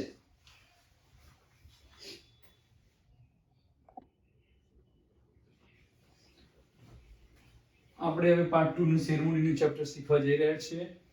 હવે એની અંદર તમને ઉદાહરણ આપીને સમજાવી દઈએ આપણું ટેબલ કઈ રીતનું બનશે. અરજી મંજૂરી પ્રથમ હપ્તો આખરી હોય તો આખરી 3, 2, 5, 3 ને 5 10 રૂપિયા. બહાર પાડ્યા શેરની સંખ્યા આપણે 5,000 લઈએ અને અરજી મળી આપણને 6,000 રૂપિયા. અને પ્રથમ હપ્તો 1,000 શેર ઉપર બાકી છે. તો હવે આટલું સમજીએ. આવો એક નાનો દાખલો. હવે આપણે અહીંયા 3 હપ્તા આપ્યા, અરજી, મંજૂરી અને પ્રથમ. તો એ લખી દઈશું નામ. ઓકે. હવે આપણે અહીંયા પહેલી સંખ્યા શેર બહાર પાડ્યા અને અરજી, આ બેમાંથી whichever is less amount લખવાની છે. whichever is less એટલે બે પૈકી ઓછી રકમ 5,000 રૂપિયા થશે. તો 5,000 લખી દો. આ ગણતરી કરવાથી આમનો બહુ સરળ બને છે. ગણતરીમાં 1-2 મિનિટ તો લાગશે, બહુ ટાઈમ નહીં લાગે. 5,000 પછી હપ્તાની રકમો અહીંયા લખી નાખો. આ બંનેનો ગુણાકાર કરો. 15,000 10,000 25,000 આ રીતે ગુણાકાર થઈ ગયો. તો શું તૈયાર કરવાનું છે? અહીંયા અરજી બહાર પડે, અરજી બેમાંથી ઓછી સંખ્યા લખી દો, હપ્તાનો ભાવ લખી દો અને પછી આપણે આ અરજીની રકમ છે એ પેટા ખાનામાં બતાવો. 6,000 ગુણાકારમાં આપણે એની 3 રૂપિયા ભાવ છે એટલે 18,000 અહીંયા બતાવો. હવે પરત કેટલા થશે? આ 5,000 ને 6,000 એટલે 1,000 શેર અરજીઓ વધુ મળી એટલે 1,000 ઉપર 3 રૂપિયા લેખે પરત થશે એટલે 3,000 રૂપિયા માઇનસ થશે.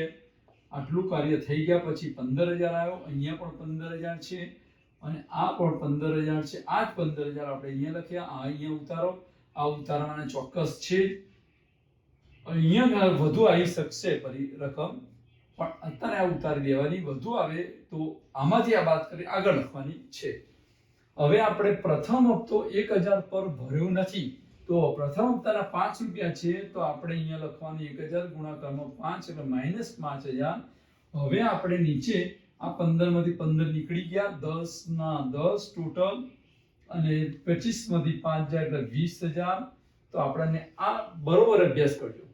હવે આપણે આમનોંધનો ફોર્મ્યુલા આપણને ખબર હોવી જોઈએ. પહેલી આમનોંધ છે બેંક ખાતે ઉધાર તે ઇક્વિટી શેર અરજી ખાતે. આ પહેલી રકમ લખવાની 18000.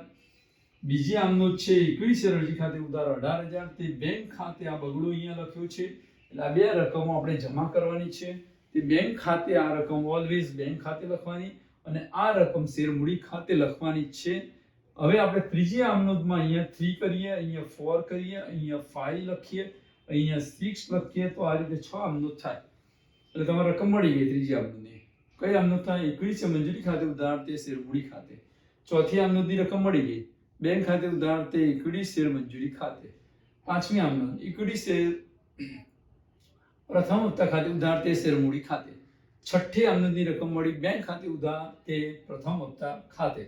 તો આ રીતે આવો નાનો સમ દ્વારા આપણે શીખ્યા. હવે આપણે આગળ મોટો સમ લઈએ તો 15મો આપણે દાખલો સ્વાધ્યાયનો 15મો હવે ગણીશું. તો હવે એની અંદર પણ આ જ રીતે પ્રીમિયમ આવે તો જરા અલગ કરીશું, એ પણ જરા સમજી લેજો. આમાં થોડી ટેબલ બનાવવાની મહેનત થશે પણ પૂરા માર્ક મળશે. અમારા બધા વિદ્યાર્થીઓ આ ટેબલ પ્રમાણે તૈયારી કરી છે.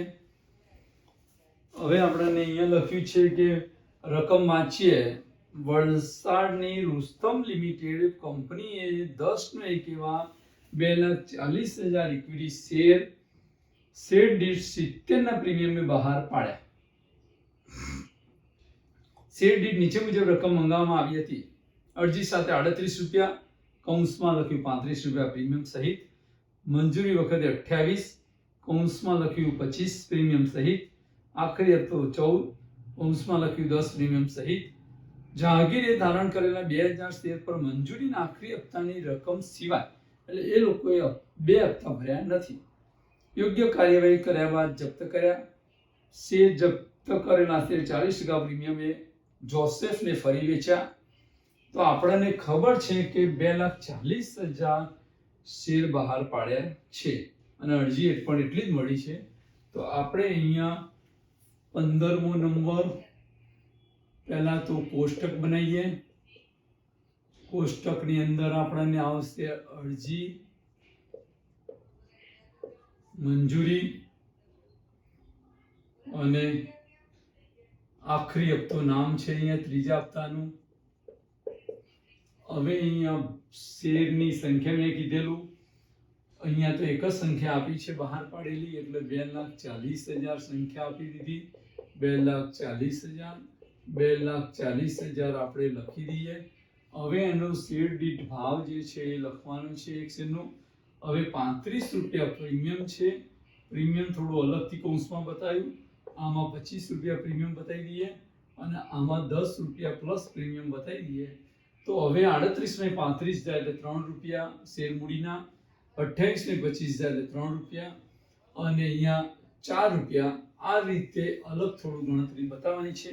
હવે આપણે કેલ્સીનો ઉપયોગ કરીએ કે 2,40,000 ગુણાકારમાં 3 કરવાના એટલે 7,20,000 અને 2,40,000 ગુણાકારમાં 35 કરીશું એટલે 84 લાખ થશે. હવે આનું ટોટલ કરીએ તો 7,20,000 એડ કરીએ તો 91,20,000 રૂપિયા ટોટલ થશે.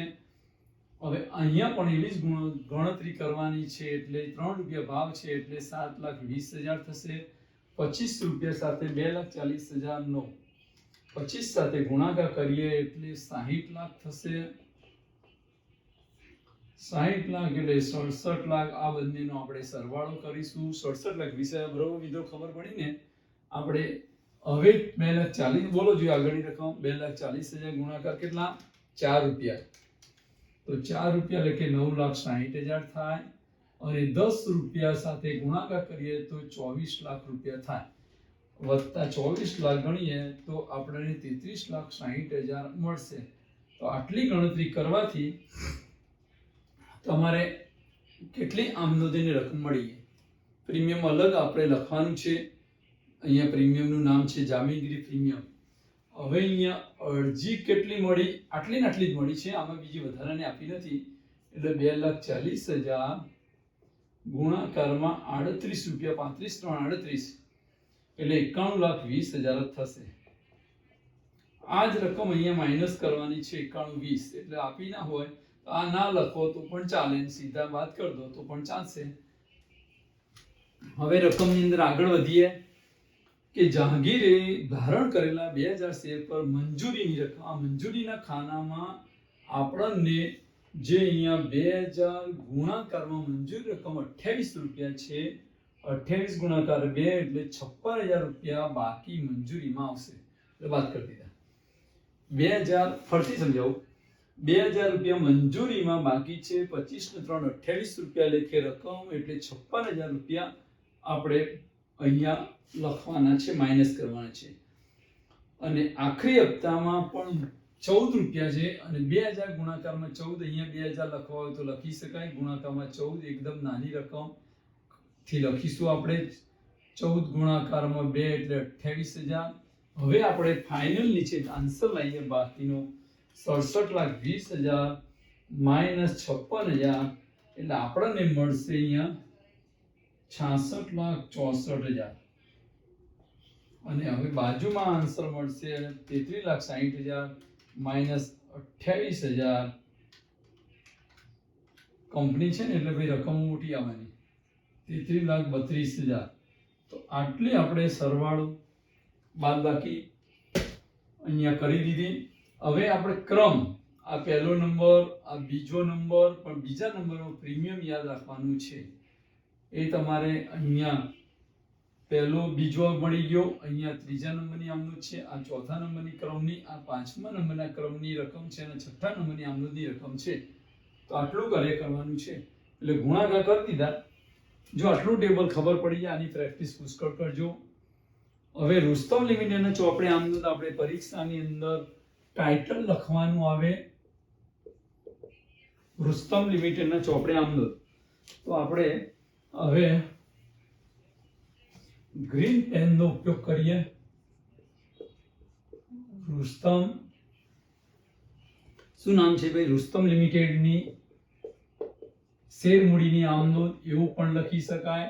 આમનોંધના ખાના, તારીખ અહીંયા આપતા નથી, તારીખ, વિગત, ખાપા, ઉધાર રૂપિયા અને જમા રૂપિયા. આપણે 5 ખાના તો આમનોંધની અંદર દોરવાના જ છે ભાઈ. હવે આપણે આ ખાના દોરી દીધા, ટાઇટલ લખી દીધું અને હવે આપણે અહીંયાથી આપણને રકમો હવે ભરવાની છે, નંબરો આપી દીધા છે. હવે પહેલી આમનોંધ શું થાય છે વિદ્યાર્થી મિત્રો? બોલો જોઈએ. બેંક ખાતે ઉધાર પૈસા, અરજીના પૈસા મળે. પહેલા તો પૈસા આવે એટલે કોઈ પણ ધંધો કરીએ તો પૈસાની પહેલા વ્યક્તિ વિચારતી હોય છે પૈસા ક્યાંથી મળે, કેવી રીતે આવે. પૈસા આયા, ચલો મળી ગયા. તો બેંક ખાતે ઉધાર 91,20,000 તે ઇક્વિટી શેર અરજી ખાતે. બેંક ખાતે ઉધાર તે ઇક્વિટી શેર અરજી ખાતે જમા 91,20,000. અહીંયા પ્રીમિયમ જુદું પાડવાનું નથી, આપણે બીજી આમનોંધમાં પ્રીમિયમ જુદું પાડવાનું છે. બાજે અહીંયા લખવામાં આવતી હોતી નથી, માગતા નથી શેર મૂડીમાં, એટલે બાબતે જે લખતા નથી. હવે આપણે બીજી આમનોંધ તરફ જઈએ તો બીજી આમનોંધમાં 91,20,000 પર પ્રીમિયમ છે 84 લાખ, આપણે અલગ કરીશું. હવે બીજી આમનોંધની અંદર આ જ રકમ જમા છે, ઉધાર થવાની. બધી ગમે તે આમનોંધ ના આવે 91,20,000 ઇક્વિટી શેર અરજી ખાતે ઉધાર, અરજી ખાતે ઉધાર તે જામીનગીરી પ્રીમિયમ ખાતે, જામીનગીરી પ્રીમિયમ ખાતે. પ્રીમિયમની રકમ આપણે અહીંયા અલગ કરી છે 84 લાખ, તો 84 લાખ એની સામે લખીશું. બરોબર છોકરાઓ? 84 લાખ લખવાના છે. અને હવે એમાં બીજી 7,20,000 આપણે ઇક્વિટી શેર મૂડી ખાતે લખીશું. તો આમનોંધ તૈયાર કરતા રહેવાનું છે. તો આ ખાસ યાદ રાખવાનું, ઇક્વિટી શેર મૂડી ખાતે 7,20,000. તો આપણે આ બે આમનોંધ કરી. વ્યાજનો તૈયાર થઈ પાકી કરો. બેંક ખાતે ઉધાર 91,20,000, ઇક્વિટી શેર અરજી ખાતે 91,20,000. ઇક્વિટી શેર અરજી જમા છે, ઉધાર કરવાની છે. અહીંયા બે વસ્તુ, નામ શેર મૂડી તો કમ્પલસરી આવે, અને જામીન કે પ્રીમિયમ હોય તો પ્રીમિયમ આવે, અને પરત પૈસા કરે તો બેંક ખાતું આવે, એટલે જમા કરવાનું આવે. અહીંયા બાદ બાકી હોય તો બેંક ખાતે જમા એ પૈસા લખવા પડે. હવે આપણે ત્રીજી આમનોંધ બોલવા જોઈએ. હવે આ બે આમનોંધ થઈ ગઈ. હવે ત્રીજી આમનોંધ આપણે એ લખવાની છે કે કઈ આમનોંધ છે ત્રીજી, બોલો જોઈએ ત્યાં સુધી. ચલો,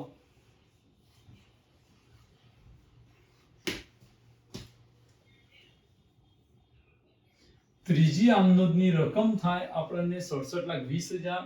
ઇક્વિટી શેર મંજૂરી ખાતે ઉધાર, ઇક્વિટી શેર મંજૂરી ખાતે ઉધાર રૂપિયા 67,20,000. કેટલા છે?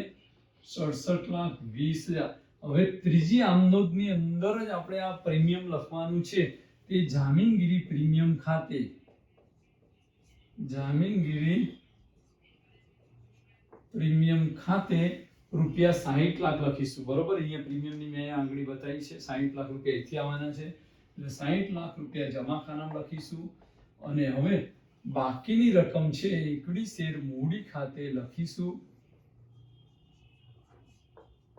શેર મૂડી ખાતે કેટલા રૂપિયા લખ્યું? 7,20,000 લખીશું. હવે તમને આ ખ્યાલ આવી ગયો છે બે આમનોંધમાં. હવે ચોથી આમનોંધ, ત્રીજી આમનોંધ પૂરી થઈ ગઈ. ચોથી આમનોંધમાં નીચેની રકમ આવે. અહીંયા બાકી હપ્તા રકમ લખવી હોય તો લખાય, ના લખવી હોય તો પણ ચાલે. આપણે બેંક ખાતે ઉધાર, બેંક ખાતે ઉધાર, બાકી હપ્તા ખાતે ઉધાર લખી દઈએ. ચલો, કે ઇક્વિટી, કયો હપ્તો છે? ઇક્વિટી શેર મંજૂરી ખાતે.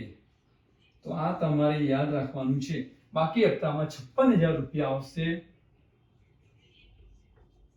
બાકી 4 નંબરની રકમ તો 66,64,000 આવશે. કોઈ વિદ્યાર્થીએ બાકી હપ્તાની આમનોંધ ન કરી હોય તો પણ સાચું. હવે આ બેનો સરવાળો આપણે 67,20,000 થઈ જશે. એટલે તમારે અહીંયા 67,20,000 લખીશું. આ ટોટલ અહીંયા આવી જાય.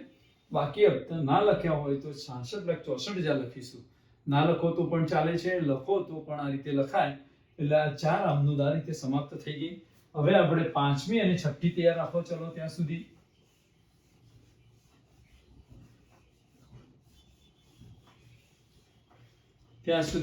પાંચમી અને છઠ્ઠી આમનોંધ તૈયાર રાખો. ચલો વિદ્યાર્થી મિત્રો, ફટાફટ.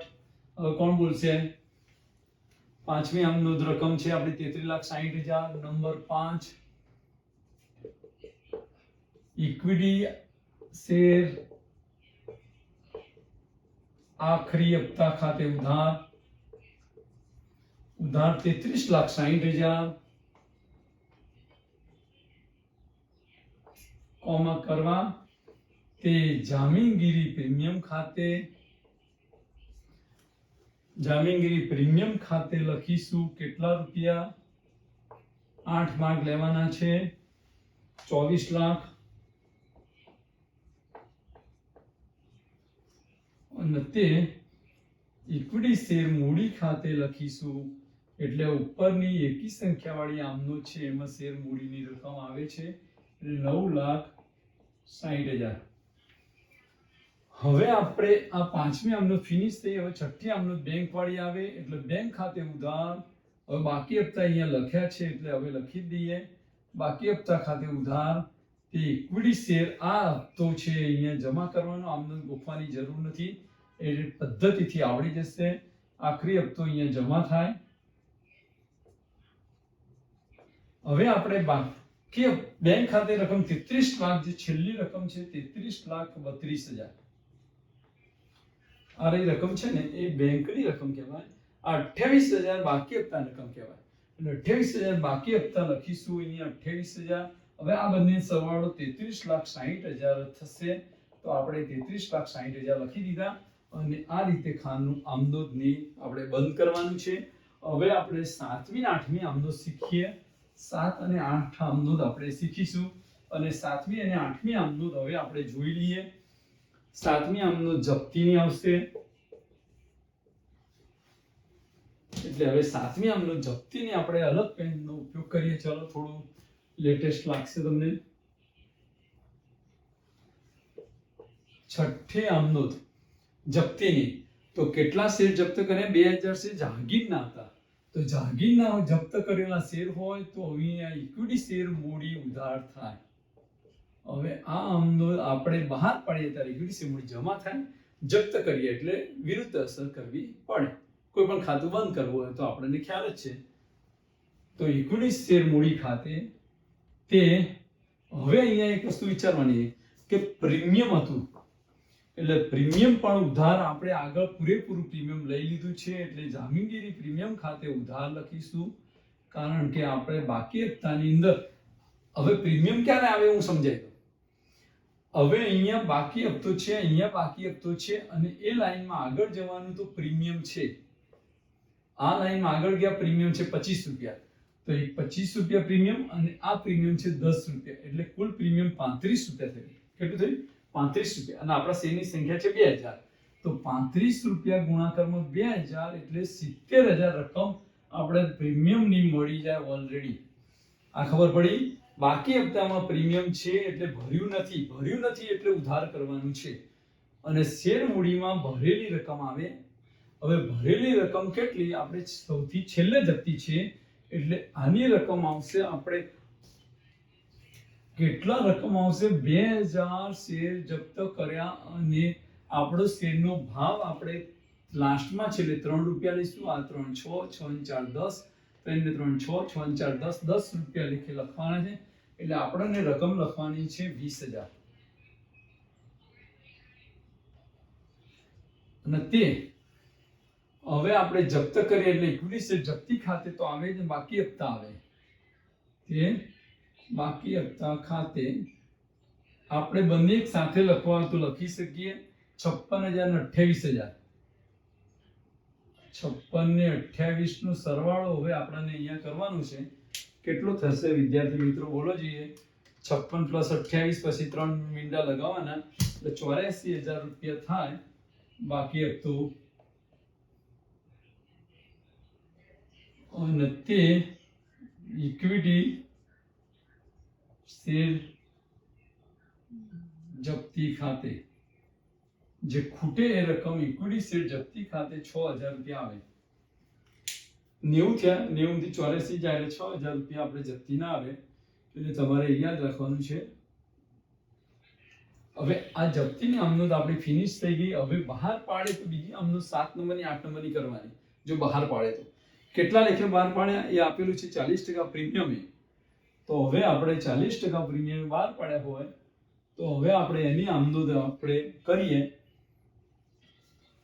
આ સાઈડ કરીએ.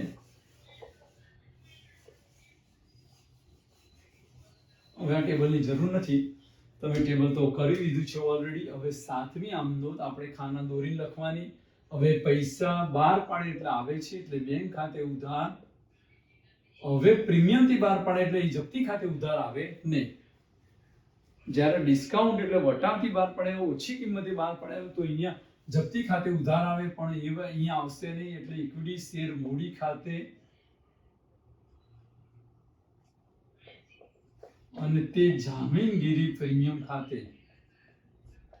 જામીનગીરી પ્રીમિયમ ખાતે. હવે આ રકમો પહેલા લખવાની છે આપણે. અહીંયા ઇક્વિટી શેર મૂડી રાખી છે 20000 તો 20000 રૂપિયા શેર મૂડીમાં જમા થઈ જાય. તમે સમજો શેર મૂડીની અંદર 20000 રૂપિયા જમા થઈ જાય એટલે આ જામીનગીરી પ્રીમિયમ. હવે આ 20000 ના કેટલા ટકા છે? 40% આવે એટલે 20000 રકમના 40% પ્રીમિયમ. આ 20 ના લીધા 40% એટલે 8000 રૂપિયા થાય. આ બંનેનો સરવાળો 28000 ઉધાર ખાનામાં લખવાનો થાય. આપણી આમનોંધ સમાપ્ત. હવે છેલ્લી આમનોંધ 8મી આમનોંધ આપણે એ કરવાની છે કે આપણને અહીંયા જે જપ્તી ખાતે જમા છે એ ખાતું બંધ કરવાનું છે. અહીંયા કોઈ રકમ નથી એટલે આ જ રકમ આપણે છેલ્લી આમનોંધમાં આવશે 6000. અને ઇક્વિટી શેર જપ્તી ખાતે ઉધાર તે મૂડી અનામત ખાતે. તે કોના ખાતે? મૂડી અનામત ખાતે. તો તો આ રીતે બધી આમનોંધ કરવાની. ઇક્વિટી શેરની અંદર આમનોંધની અંદર સરવાળા કમ્પલસરી કરવાના, બાજે લખવાની નથી પણ સરવાળા તો લખવાના છે. એટલે ટોટલી પહેલેથી 1 થી 8 આમનોંધના સરવાળા લખવાના. હવે પરીક્ષાની અંદર MCQ એ કહ્યું તમને કે જપ્તી ખાતે કઈ રકમ મજરે લેવામાં આવે છે. આ ભરેલી રકમ જપ્ત થાય અને જપ્તી ખાતું કયા ખાતે લઈ જવામાં આવે છે? મૂડી અનામત ખાતે. એ ખાસ યાદ રાખવાનું. તો આપણે આ આમનો થઈ 15મો દાખલો સમાપ્ત થયો.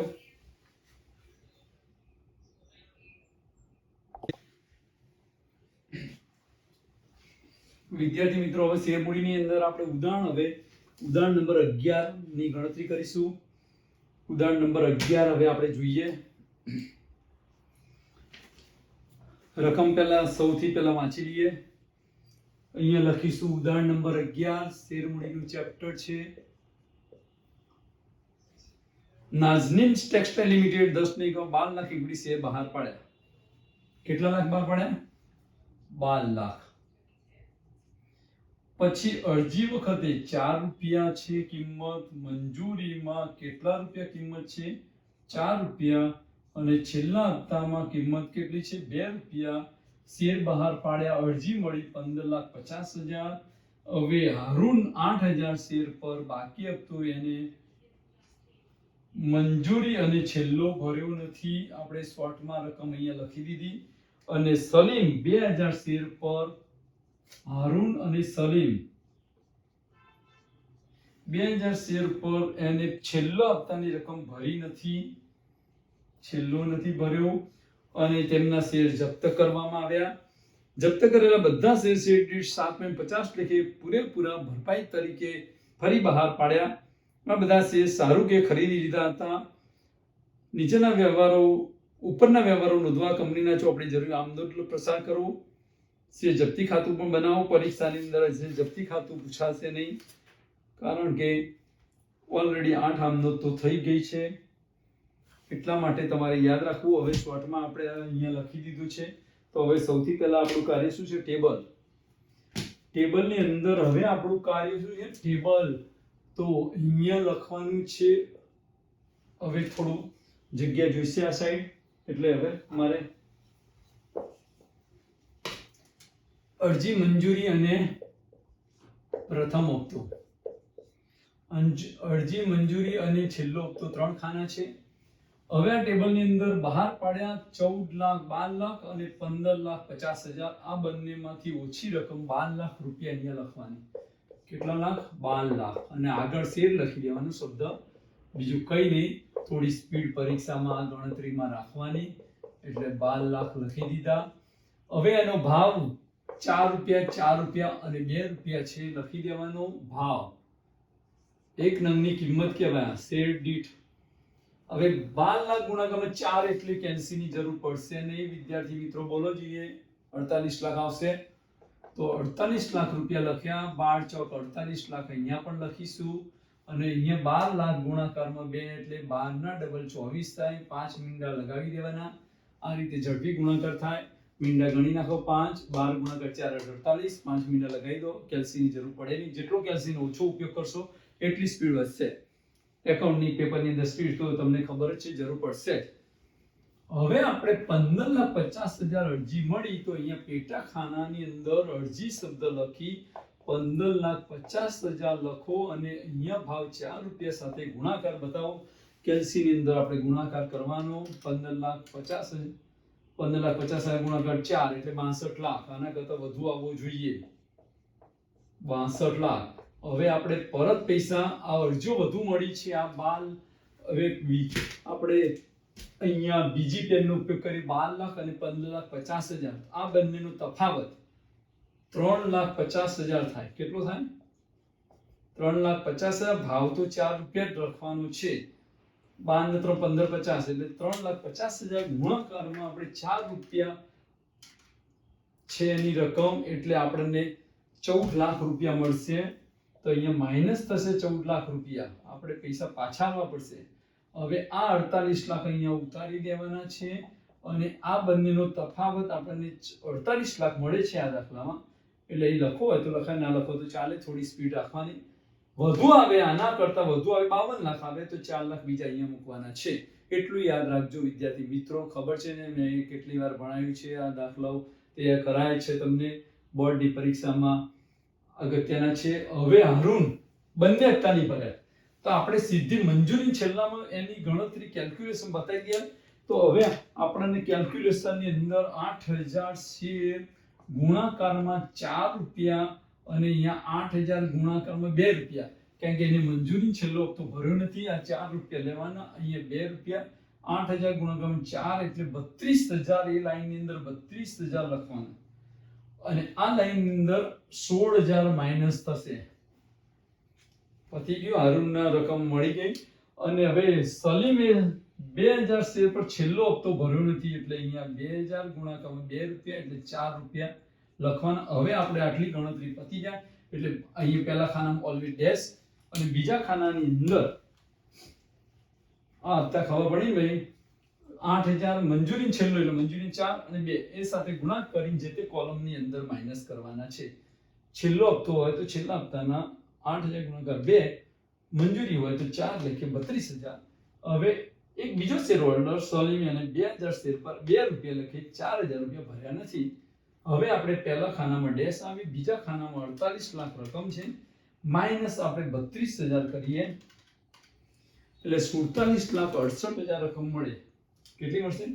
47,68,000 રકમ મળશે. અને હવે 24 લાખમાંથી 20,000 બાદ કરવાના છે એટલે 24 લાખ માઇનસ 20,000 એટલે 23,80,000 રૂપિયા રકમ અહીંયા મળશે છેલ્લી. 23,80,000. તો હવે આપણે પહેલો નંબર અહીંયા આપવાનો છે. યાદ રાખજો વિદ્યાર્થી મિત્રો, પહેલો નંબર આમનો હું લખાવું એમ લખતા રહો. બેંક ખાતે ઉધાર તે ઇક્વિટી શેર અરજી ખાતે, ઓકે, તો લખી દેવાની. પછી બીજી આમનોંધ 62 લાખ વાળી છે. ઇક્વિટી શેર અરજી ખાતે ઉધાર 62 લાખ, તે બેંક ખાતે આ રકમ ઓલવેઝ બેંક ખાતે જમા, શેર મૂડી ખાતે 48 લાખ. બે આમનોંધ પૂરી. એટલે અહીંયા 2 નંબર આપીશું, અહીંયા 2 નંબર, આ 3 નંબરની રકમ, આ જે નંબર પહેલેથી જ પાડી દેવાના છે. આ 62 લાખને જેટલા ભાગ પડીને 2 નંબર આપવાનો અને એ જમા ખાનામાં લખવાનું થાય. અને આ 3 નંબર અને આ 4 નંબર, આ 5 નંબર, આ 6 નંબર આ ફિક્સ જ છે. એટલે છઠ્ઠા નંબરની રકમ આમનોંધની કઈ થાય? બેંક ખાતે ઉધાર તે છેલ્લા હપ્તા ખાતે. ચોથા નંબરની આમનોંધ બેંકની જ આવે, આ બધી બેંકની આમનોંધ આવે. બેંક ખાતે ઉધાર તે મંજૂરી ખાતે. આ રકમ છે શેર મૂડીમાં આવે. આ ઉપર 3 5 છે ને શેર મૂડીમાં આવે. આ 2 નંબર, 3 નંબર અને 5 નંબર શેર મૂડી ખાતે જમા થાય. એટલે એટલું આ ટેબલ તમને કમ્પ્લીટ થઈ ગયું હશે. તો હવે આના ઉપરથી આમનોંધો આપણે હવે અહીંયા લખીશું. હું ખાના દોરતો નથી પણ પરીક્ષાની અંદર ખાના દોરી બતાવવું પડશે તમારે. તો અહીંયા આપણે પહેલા ટાઇટલ લખવાનું, નાઝનીન ટેક્સટાઇલ લિમિટેડની આમનોંધ. નાઝનીનના ચોપડે આમનોંધ. આપણે થોડું પરીક્ષાની અંદર સ્પીડ કરવી પડશે. પહેલી આમનોંધ આવશે. હું ખાના દોરતો નથી, પરીક્ષામાં ખાના દોરજો, મેં આગળ બતાવ્યા.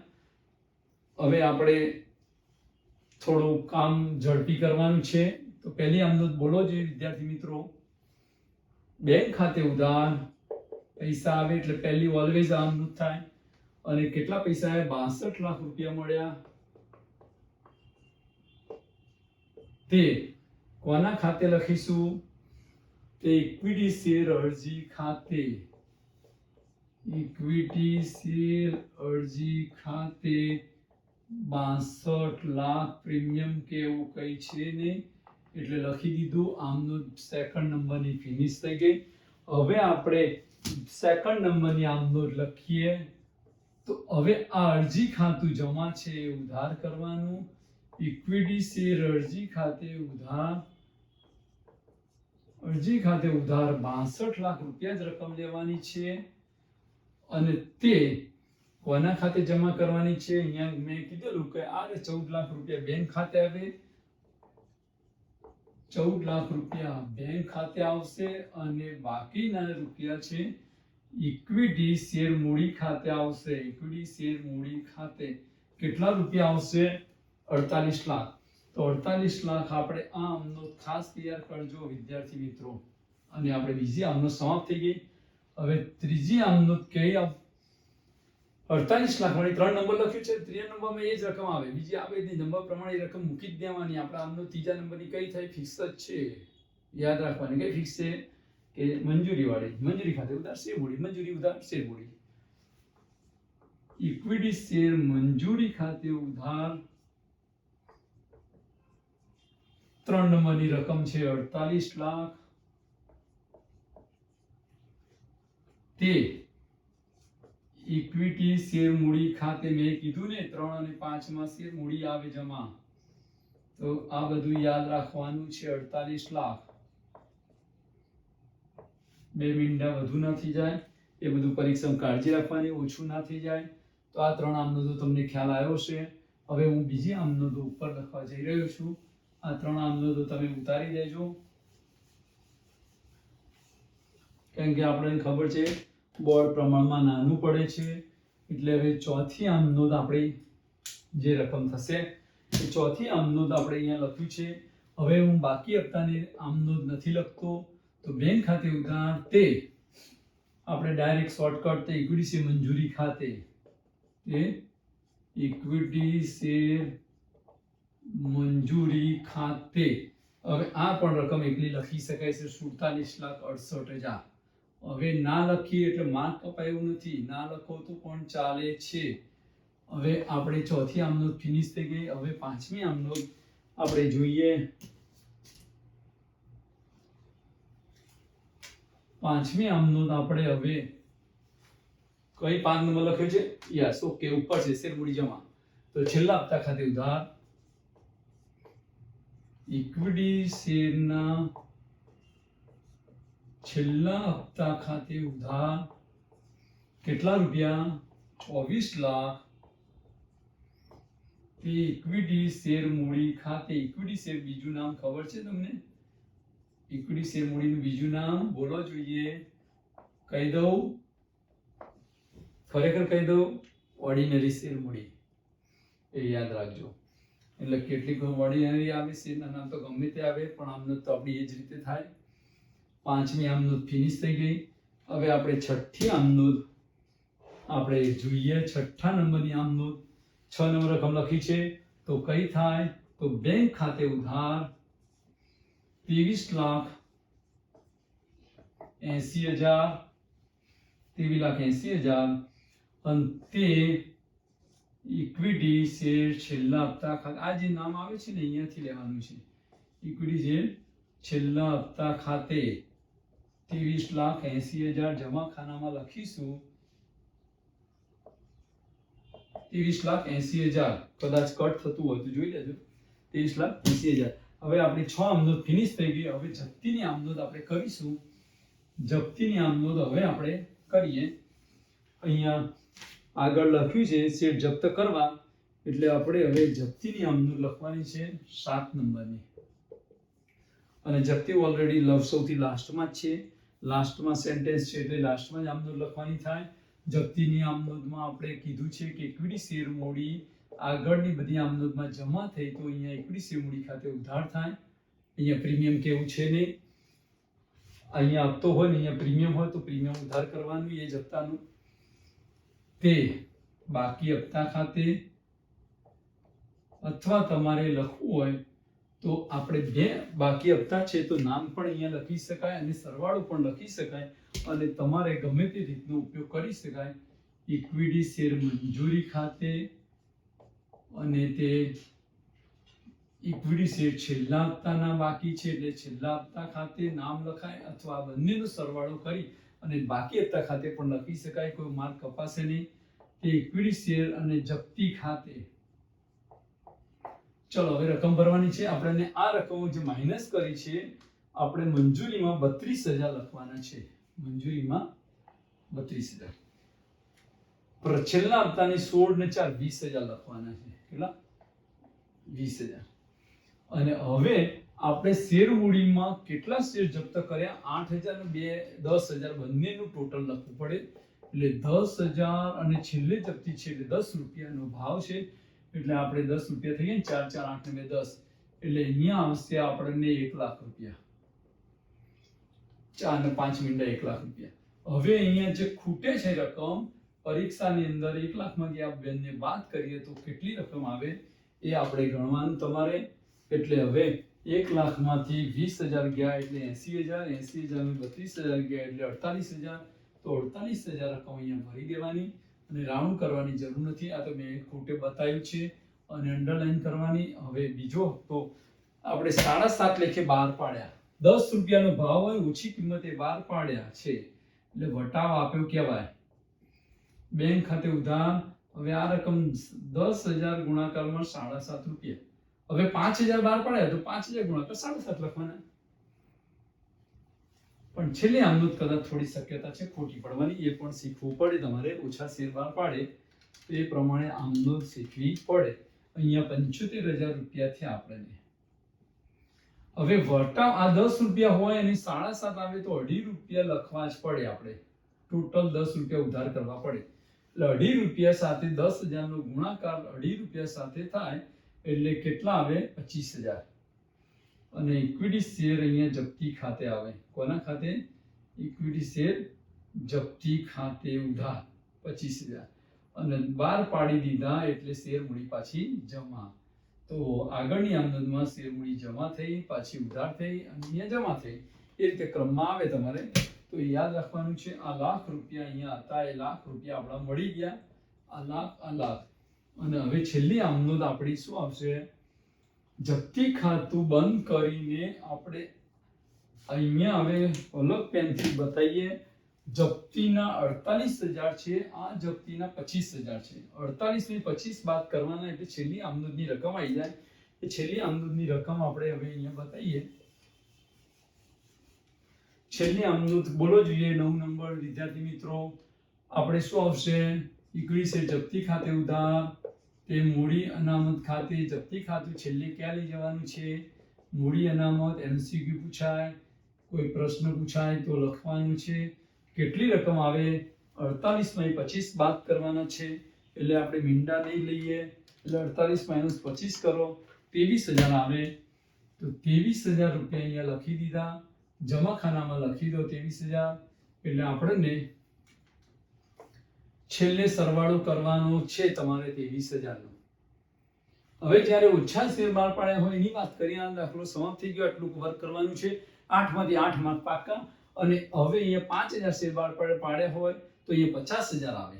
5,000 ગુણાકાર 10 એટલે 50,000.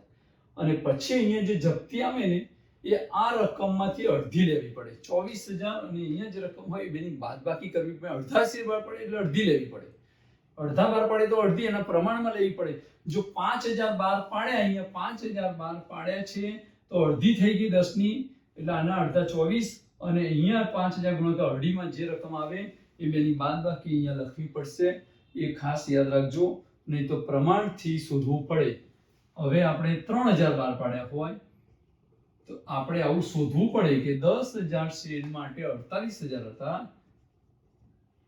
તો 3,000 શેર માટે કેટલા રૂપિયા થાય. અને આમાંથી પછી જે રકમ આવે આ રકમ કે ગણાય એટલે આ રકમમાંથી આ રકમ બાદ કરવાની એટલે આ રકમ મળે. એટલે આવા કોઈ ઓછી સંખ્યામાં બહાર પાડ્યા હોય તો પણ તમારે યાદ રાખવાનું છે.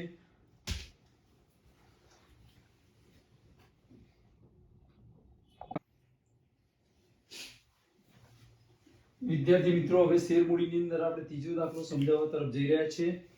ઉદાહરણ નંબર 8 છે. દિશિતા પ્લાસ્ટિક કંપનીની સત્તાવાર થાપણ 5 લાખ ઇક્વિટી શેરની. આ સત્તાવાર થાપણની આપણે દાખલો ગણવા માટે કોઈ જરૂર નથી. ચોકડી મારી દેવાની પહેલેથી. ₹10 ની કિંમતની બનેલી છે. 11 જુલાઈ 2017 ના રોજ કંપનીએ 4 લાખ ઇક્વિટી શેર દીઠ 80 રૂપિયાના પ્રીમિયમથી જાહેર ભરણા માટે બહાર પાડ્યા. શેરની રકમ નીચે પ્રમાણે મંગાવવામાં આવી હતી. 11 જુલાઈ 2017 ના રોજ અરજી સાથે 84 રૂપિયા, એમાં પ્રીમિયમ 80 રૂપિયા સમાયેલું છે. 11/9/2017 ના રોજ મંજૂરી વખતે શેર દીઠ 3 રૂપિયા. 11/11/17 ના રોજ આખરી હપ્તાના 3 રૂપિયા. પેરેગ્રાફ વાંચીએ. શેર ભરણું તારીખ 11 જુલાઈ 2017 ના રોજ સંપૂર્ણ ભરી જતા બંધ કર્યું. ડિરેક્ટર્સે 21 જુલાઈ 17 ના રોજ શેર અરજીના બધા શેર મંજૂર કર્યા. 4000 શેર સિવાયના બધા શેર પર શેર મંજૂરીની રકમ 21/9/17 ના રોજ મળી ગઈ, જ્યારે આખરી હપ્તાની રકમ બીજા 2000 શેર સિવાય એટલે 2 વાર બાકી હપ્તા આયા છે, એટલે 4000 અને 6000 એમ થાય ને. 21/11/17 સુધીમાં પૂરેપૂરી મળી ગઈ. ઉપરના વ્યવહારો, કંપનીના ચોપડે, બેંકને લગતા વ્યવહારો સિવાયની આમનોંધો લખો અને બેંક ખાતું પણ તૈયાર કરો. એટલે આમનોંધ જે આપણે કરીએ ને આખી ટોટલી આવડવી જોઈએ, એવું ટેકનિકથી હું તમને શીખવાડી દઉં. આ દાખલાની જે કેલ્ક્યુલેશન થશે, કેલ્ક્યુલેશન મારે રફ કરવું પડશે અને પછી જ મારે એક સાઈડ આમનોંધ ને એક સાઈડ બેંક ખાતું બનાવવું પડશે. એ રીતે શીખવાડવું પડશે. એટલે તમે જે ટેબલ બનાવ્યું હોય ટેબલ જરા ધ્યાન રાખજો. હવે સૌથી ફર્સ્ટ આપણે ટેબલ બનાવી દઈએ.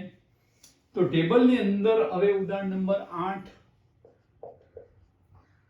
એક સાથે આટલામાં ત્રણેય વસ્તુ સમાઈ શકતી નથી. બહુ જ નાના અક્ષર કાઢું તો કદાચ સમાઈ જાય, પણ હવે આપણે જોઈએ કે ટેબલની અંદર 5 લાખની કોઈ જરૂર નથી. કેટલા હપ્તા છે? અરજી મંજૂરીના આખરી. તો અહીંયા લખવાનો આપણે ટ્રાય કરીએ, અરજી મંજૂરી અને આખરી. ચલો બેમાંથી શેરની સંખ્યા આપણને 4 લાખ માટે અરજીઓ મળી એટલે 4 લાખ, અને નીચે અરજીઓ કેટલી છે 12 પાડ્યા, એક જ સંખ્યા આપી છે 4 લાખ. એટલે આપણે અહીંયા બધા ખાનાની અંદર 4 લાખ રૂપિયા લખી દેવાના. આ ટેબલ ખાસ પ્રેક્ટિસ કરજો, તમારી પાસે ટાઈમ છે અત્યારે. અને બીઆઈ પટેલનું નામ રોશન કરો.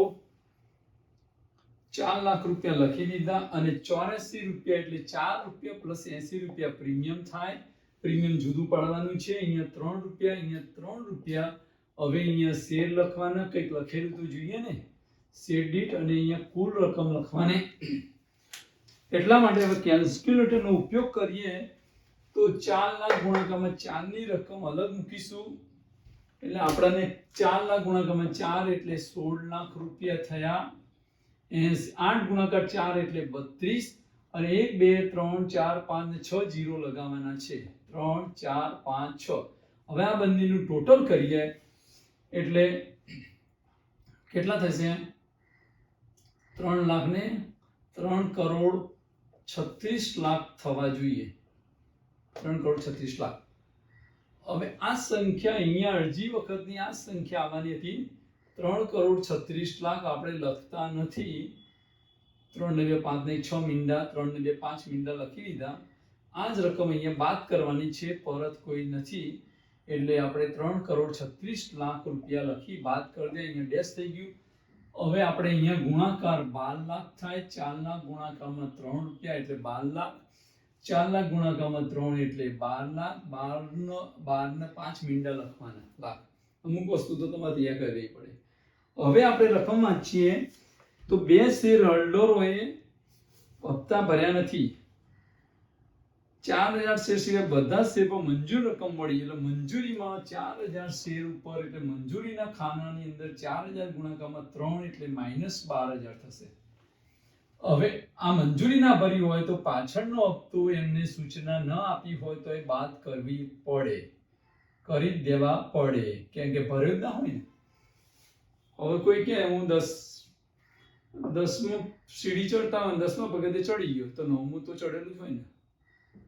9મું ચડ્યો હોય ને પછી 10મું સ્ટેપ બાય સ્ટેપ આવે. એટલે અહીંયા આ પગથિયું 9મું તો આ 10મું કરવું જ પડે ને. એટલે ત્યાં લખવું પડે. હવે 2000 શેર સિવાય આખરી હપ્તામાં 2000 પાછા બીજા શેર હોલ્ડરે કોઈને ભર્યા નથી. 3 રૂપિયાનો ભાવ લેવાનો. આ 3 સરખા છે એટલે બહુ ચિંતા નહીં. બધા તો હવે 3 આવી જાય. એટલે 2000 ગુણ્યા 3 એટલે -6000. હવે આપણે આ ખાનાની અંદર નંબર પાડીએ તો 1 નંબર, 2 નંબર, 2 નંબર એટલે પ્રીમિયમની રકમ ધ્યાનમાં રાખીશું. 3 નંબર, આ 4 નંબરની આમનોંધ, આ 5 નંબર, આ 6 નંબરની આમનોંધ. હવે 12 લાખમાંથી 12000 જાય એટલે કેટલા આવશે? આપણે કેલ્સીનો ઉપયોગ કરી અને શોધી નાખો ભાઈ. 11,88,000. 12 લાખ -12000, 11,88,000. અહીંયા લખીએ 11,88,000. થોડી અમાઉન્ટ બીક કરી. હવે 12 લાખમાંથી આપણે બીજા બાદ કરવાના છે. 12 ને 6 18,000 રૂપિયા. એટલે 18,000 બાદ કરીએ એટલે 11,82,000 આવે. તો હવે આપણે અહીંયા આમનોંધ સૌથી પહેલા કરી દઈએ. પરીક્ષામાં કઈ રીતે આ બેંક ખાતું અઘરું નથી, સૌથી સહેલો દાખલો છે, પણ બધી આમનોંધ આપણે પહેલા આવડવી જોઈએ. એટલે હવે બધી આમનોંધ અહીંયા આપણે કરી દઉં છું, પછી હું તમને ટેકનિક બતાવું.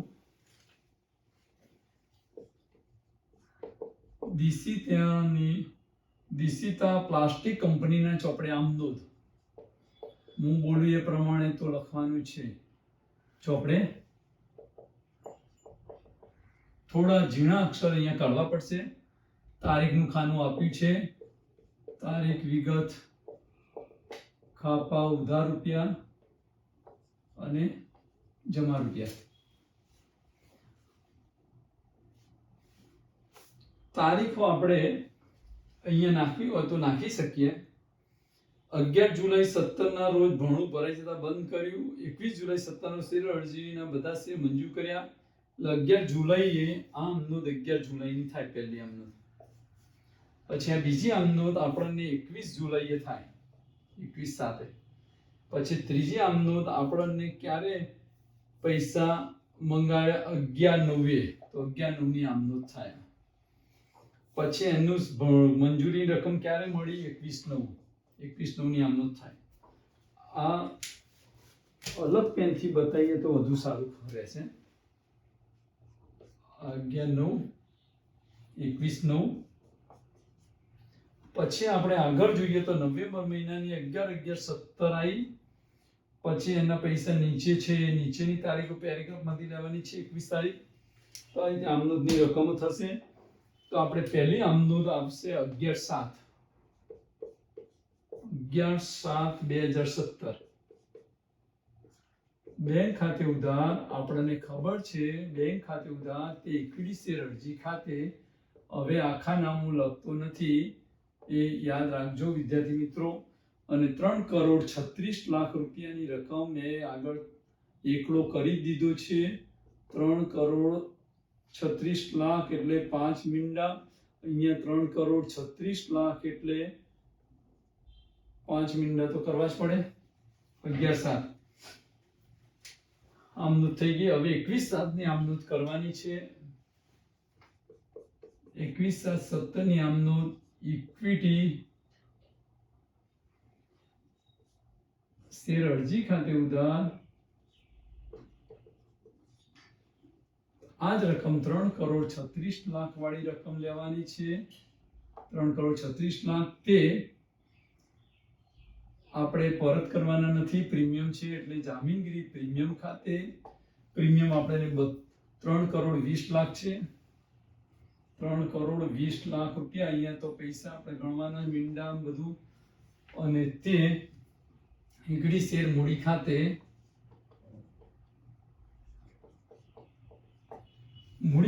કેટલા રૂપિયા આવશે? 16 લાખ.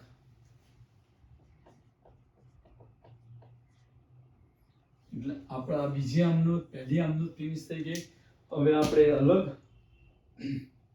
પેનનો ઉપયોગ કરીએ. આ 21/7. હવે 11/9 ની આમનોંધ આવી. 11/9. ચલો આમનોંધ શું થાય? ઇક્વિટી શેર મંજૂરી ખાતે ઉધાર. ઇક્વિટી શેર મંજૂરી ખાતે ઉધાર એ યાદ રાખજો મિત્રો. ત્રીજી આમનોંધ મંજૂરી છે શેર મૂડી ખાતે. ઇક્વિટી શેર મૂડી ખાતે રકમ આપણે 3 નંબર પાડી દીધો છે એટલે 12 લાખ રૂપિયા રકમ આવશે. હવે અહીંયા આમનોંધની ચોક્કસ રકમ આવશે અને આમનોંધમાં કઈ ભૂલ ના થાય એટલે આપણે નંબર પાડવાની સિસ્ટમ રાખી છે. હવે આની અંદર આપણે 21/9 ની આમનોંધ આવશે. હવે બાકી હપ્તાની પણ આમનોંધ અહીંયા કરીશું. આપણે કઈ લખીશું? બેંક ખાતે ઉધાર, બાકી હપ્તા ખાતે ઉધાર, મળવાના બાકી હપ્તા ખાતે, એવું લખાય. મળવાના બાકી હપ્તા ખાતે ઉધાર તે ઇક્વિટી શેર મંજૂરી ખાતે. તે મંજૂરી ખાતે, ખાતે લખતા નથી, લખી દીધું. ચલો તમારું 12,000.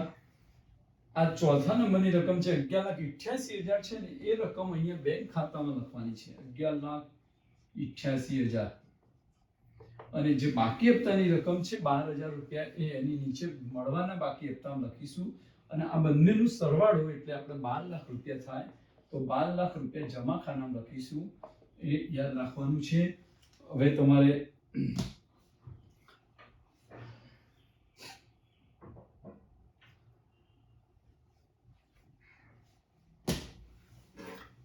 હવે આપણે 21/9 ની આમનોંધ કરી એવી 11/11 ની આમનોંધ કરીશું. 4 આમનોંધ થઈ ગઈ, 5મા નંબરની આમનોંધ આવી 11/11/17 ની. એટલે બોલો જો વિદ્યાર્થી મિત્રો શું આવશે? 21 આખરી હપ્તા ખાતે ઉધાર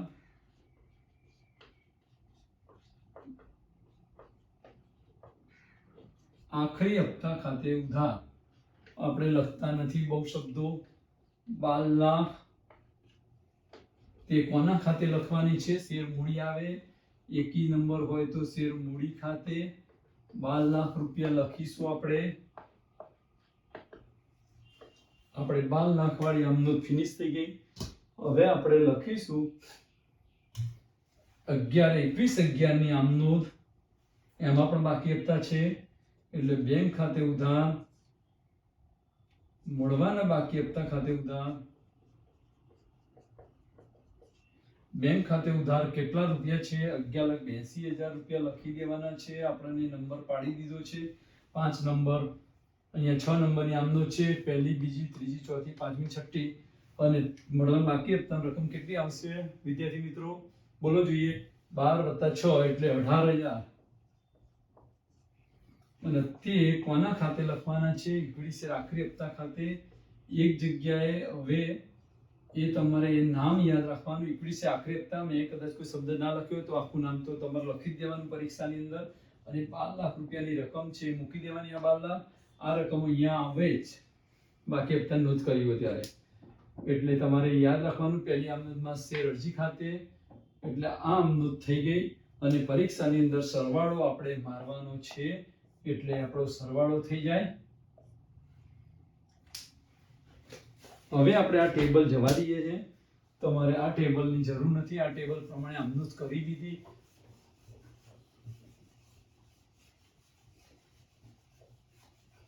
હવે એ લોકોએ એમ કીધું છે કે બેંક ખાતું બનાવો.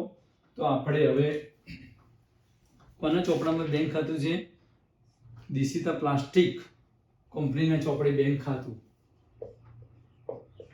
દિશિતા પ્લાસ્ટિક કંપનીની ખાતા વહી અથવા રોકડ મેળ બેંક ખાતું.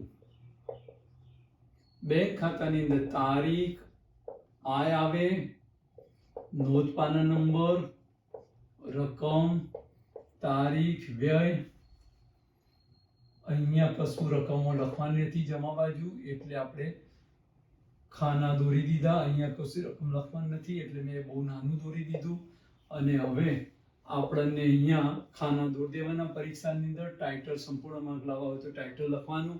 અહીંયા ઉધાર કહેવાય, અહીંયા જમા કહેવાય. ખાતાની અંદર આટલા ખાના આવે. હવે શું કરવાનું છે કે પરીક્ષાની અંદર તમે આ આમનોંધ કરી એ તમને શીખવાડવા માટે કરી. પછી તો તમારે મૌખિક આમનોંધો લખવી પડશે. આમાંથી કેટલીક આમનોંધો કટ થવાની છે હવે. એટલે હવે તમે કટ કરી દેશો તો વાંધો નહીં, તો ચેક થોડી લાગશે, પણ બોલો એ પ્રમાણે લખવી પડે. પહેલી આમનોંધ બેંક વાળી છે એટલે અહીંયા નથી લખવાની, આમાં લખવાની છે. તો એટલું યાદ રાખવાનું. પહેલી નહીં લખવાની તમારે, એટલે પહેલી અહીં લખી દેવાની. તો બેંક ખાતે ઉધાર. તો આ બેંક ખાતું છે, એની અંદર ઉધાર સાઈડ રૂપિયા મૂકવાના 3,36,00,000. થોડા મીંડા બહાર જશે. 3,36,00,000. અને અહીંયા જમા ખાતાનું નામ ઇક્વિટી શેર અરજી ખાતે. ઇક્વિટી શેર અરજી ખાતે 11/7/17. ચલો ઓકે. આવી બેંક વાળી આમનોંધની ખતવણી. એટલે આ આમનોંધ અહીંયા લખવાની નથી, આપણે લખેલી બતાવવા માટે કે આ દાખલો સરળ પડે. બધી રીતે આમનોંધ કરી દીધી. આ આમનોંધ બોલ્યા. હવે આમાં કોઈ બેંક ખાતું નથી એટલે આ અહીંયા જ લખવાની છે. આ કેન્સલ કરી દીધી. આમાં પણ બેંક ખાતું નથી, અહીંયા જ લખવાની છે. આની અંદર આ બેંક ખાતું છે, ઉઠાવવાનું છે, એટલે આ બેંક ખાતા વાળું આપણે કેન્સલ કરીશું. તો બેંક ખાતે ઉધાર 11,88,000 તો લખી દો 11,88,000. અને હવે આપણે 21/9 તારીખો એક સમય બહુ ચિંતા ના કરતા. અને શેર મંજૂરી ખાતે જમા કરે છે તો અહીંયા લખવાની ઇક્વિટી શેર મંજૂરી ખાતે તમને ચોક્કસ ખ્યાલ આવી ગયો હશે કે શું કાર્ય કરવાનું છે. બેંકની ખતવણી કરવાની છે. જે બેંક ખાતે ઉધાર હોય, જમા ખાતાનું નામ લખવાનું, બેંકની રકમ લેવાની છે. હવે આ રકમમાં હવે આ જે આમનું છે ને એની અંદર આ બેંક વાળું ઉધાર દેવાનું છે અને અહીંયા તમારે ફક્ત આ આમનું આવી રીતના લખવાની છે. બાકી હપ્તા ખાતે ઉધાર 12,000 અને અહીંયા 12,000 કરી દેવાના છે મળવાના બાકી હપ્તા. ખ્યાલ આવે? એટલે આમનું આ રીતે ઓલરેડી રાખવાની છે. આમાં બેંક ખાતું નથી એટલે ઓલરેડી અહીંયા જ લખવાની છે આમનોંધના ખાનામાં. અને હવે છેલ્લી આમનોંધમાં હમણાં કર્યું એવું જ કરવાનું છે. બેંક વાળી ખતવણી આપણે અહીંયા કરીશું. એટલે આપણે હવે બેંક વાળી ખતવણી અહીંયા કરી દઈએ તો આપણને કઈ તારીખ છે 21/11 અને અહીંયા ઇક્વિટી શેર આખરી હપ્તા ખાતે તો અહીંયા લખી દઈએ ઇક્વિટી શેર આખરી હપ્તા ખાતે કેટલા રૂપિયા? 11,82,000. પરીક્ષાની અંદર સરવાળો કરવો હોય તો કરી શકાય, પણ બે બાજુ સરવાળા સરખા થાય નહીં. પણ આપણે ના કરો તો પણ ચાલે. આમ ખાતું બંધ કરી દેવાનું છે. હવે અહીંયાથી કેટલું ગાયબ કરવાનું છે? 11,82,000 વાળું ગાયબ કરવાનું છે અને અહીંયા 18,000 લખવાના છે. કેટલા લખવાના છે? ઇક્વિટી શેરના 18,000. વિદ્યાર્થી મિત્રો, હવે તમને ચોક્કસ ખ્યાલ આવી ગયો હશે કે આની અંદર શું વર્ક કરવાનું હતું. કે અહીંયા જે આ જે આમનો છે એ અહીંયા લખવાની હતી નહીં બેંક વાળી, પણ મેં પહેલેથી બતાવી દીધી. હવે થોડી ચેક થાય પરીક્ષામાં તો તમારે આ ફરથી ઉતાર દેવી પડે. તો આટલું વર્ક કરવાનું હતું. એટલે 1 2 3 4 અને 5 આ બાકી હપ્તાની આમનોંધ અહીંયા થશે. બાકીની રકમો બેંક વાળી રકમો અહીંયા થશે. એટલે બેંક વાળી આમનોંધ એટલે પહેલી આમનોંધ, ચોથા નંબરની ક્રમવાળી અને આ છઠ્ઠા નંબરની અહીંયા લખી દેવાની બસ. બાકીની બધી આમનોંધ અહીંયા કરવાની. તમને ચોક્કસ ખ્યાલ આવી ગયો છે. જય સ્વામી.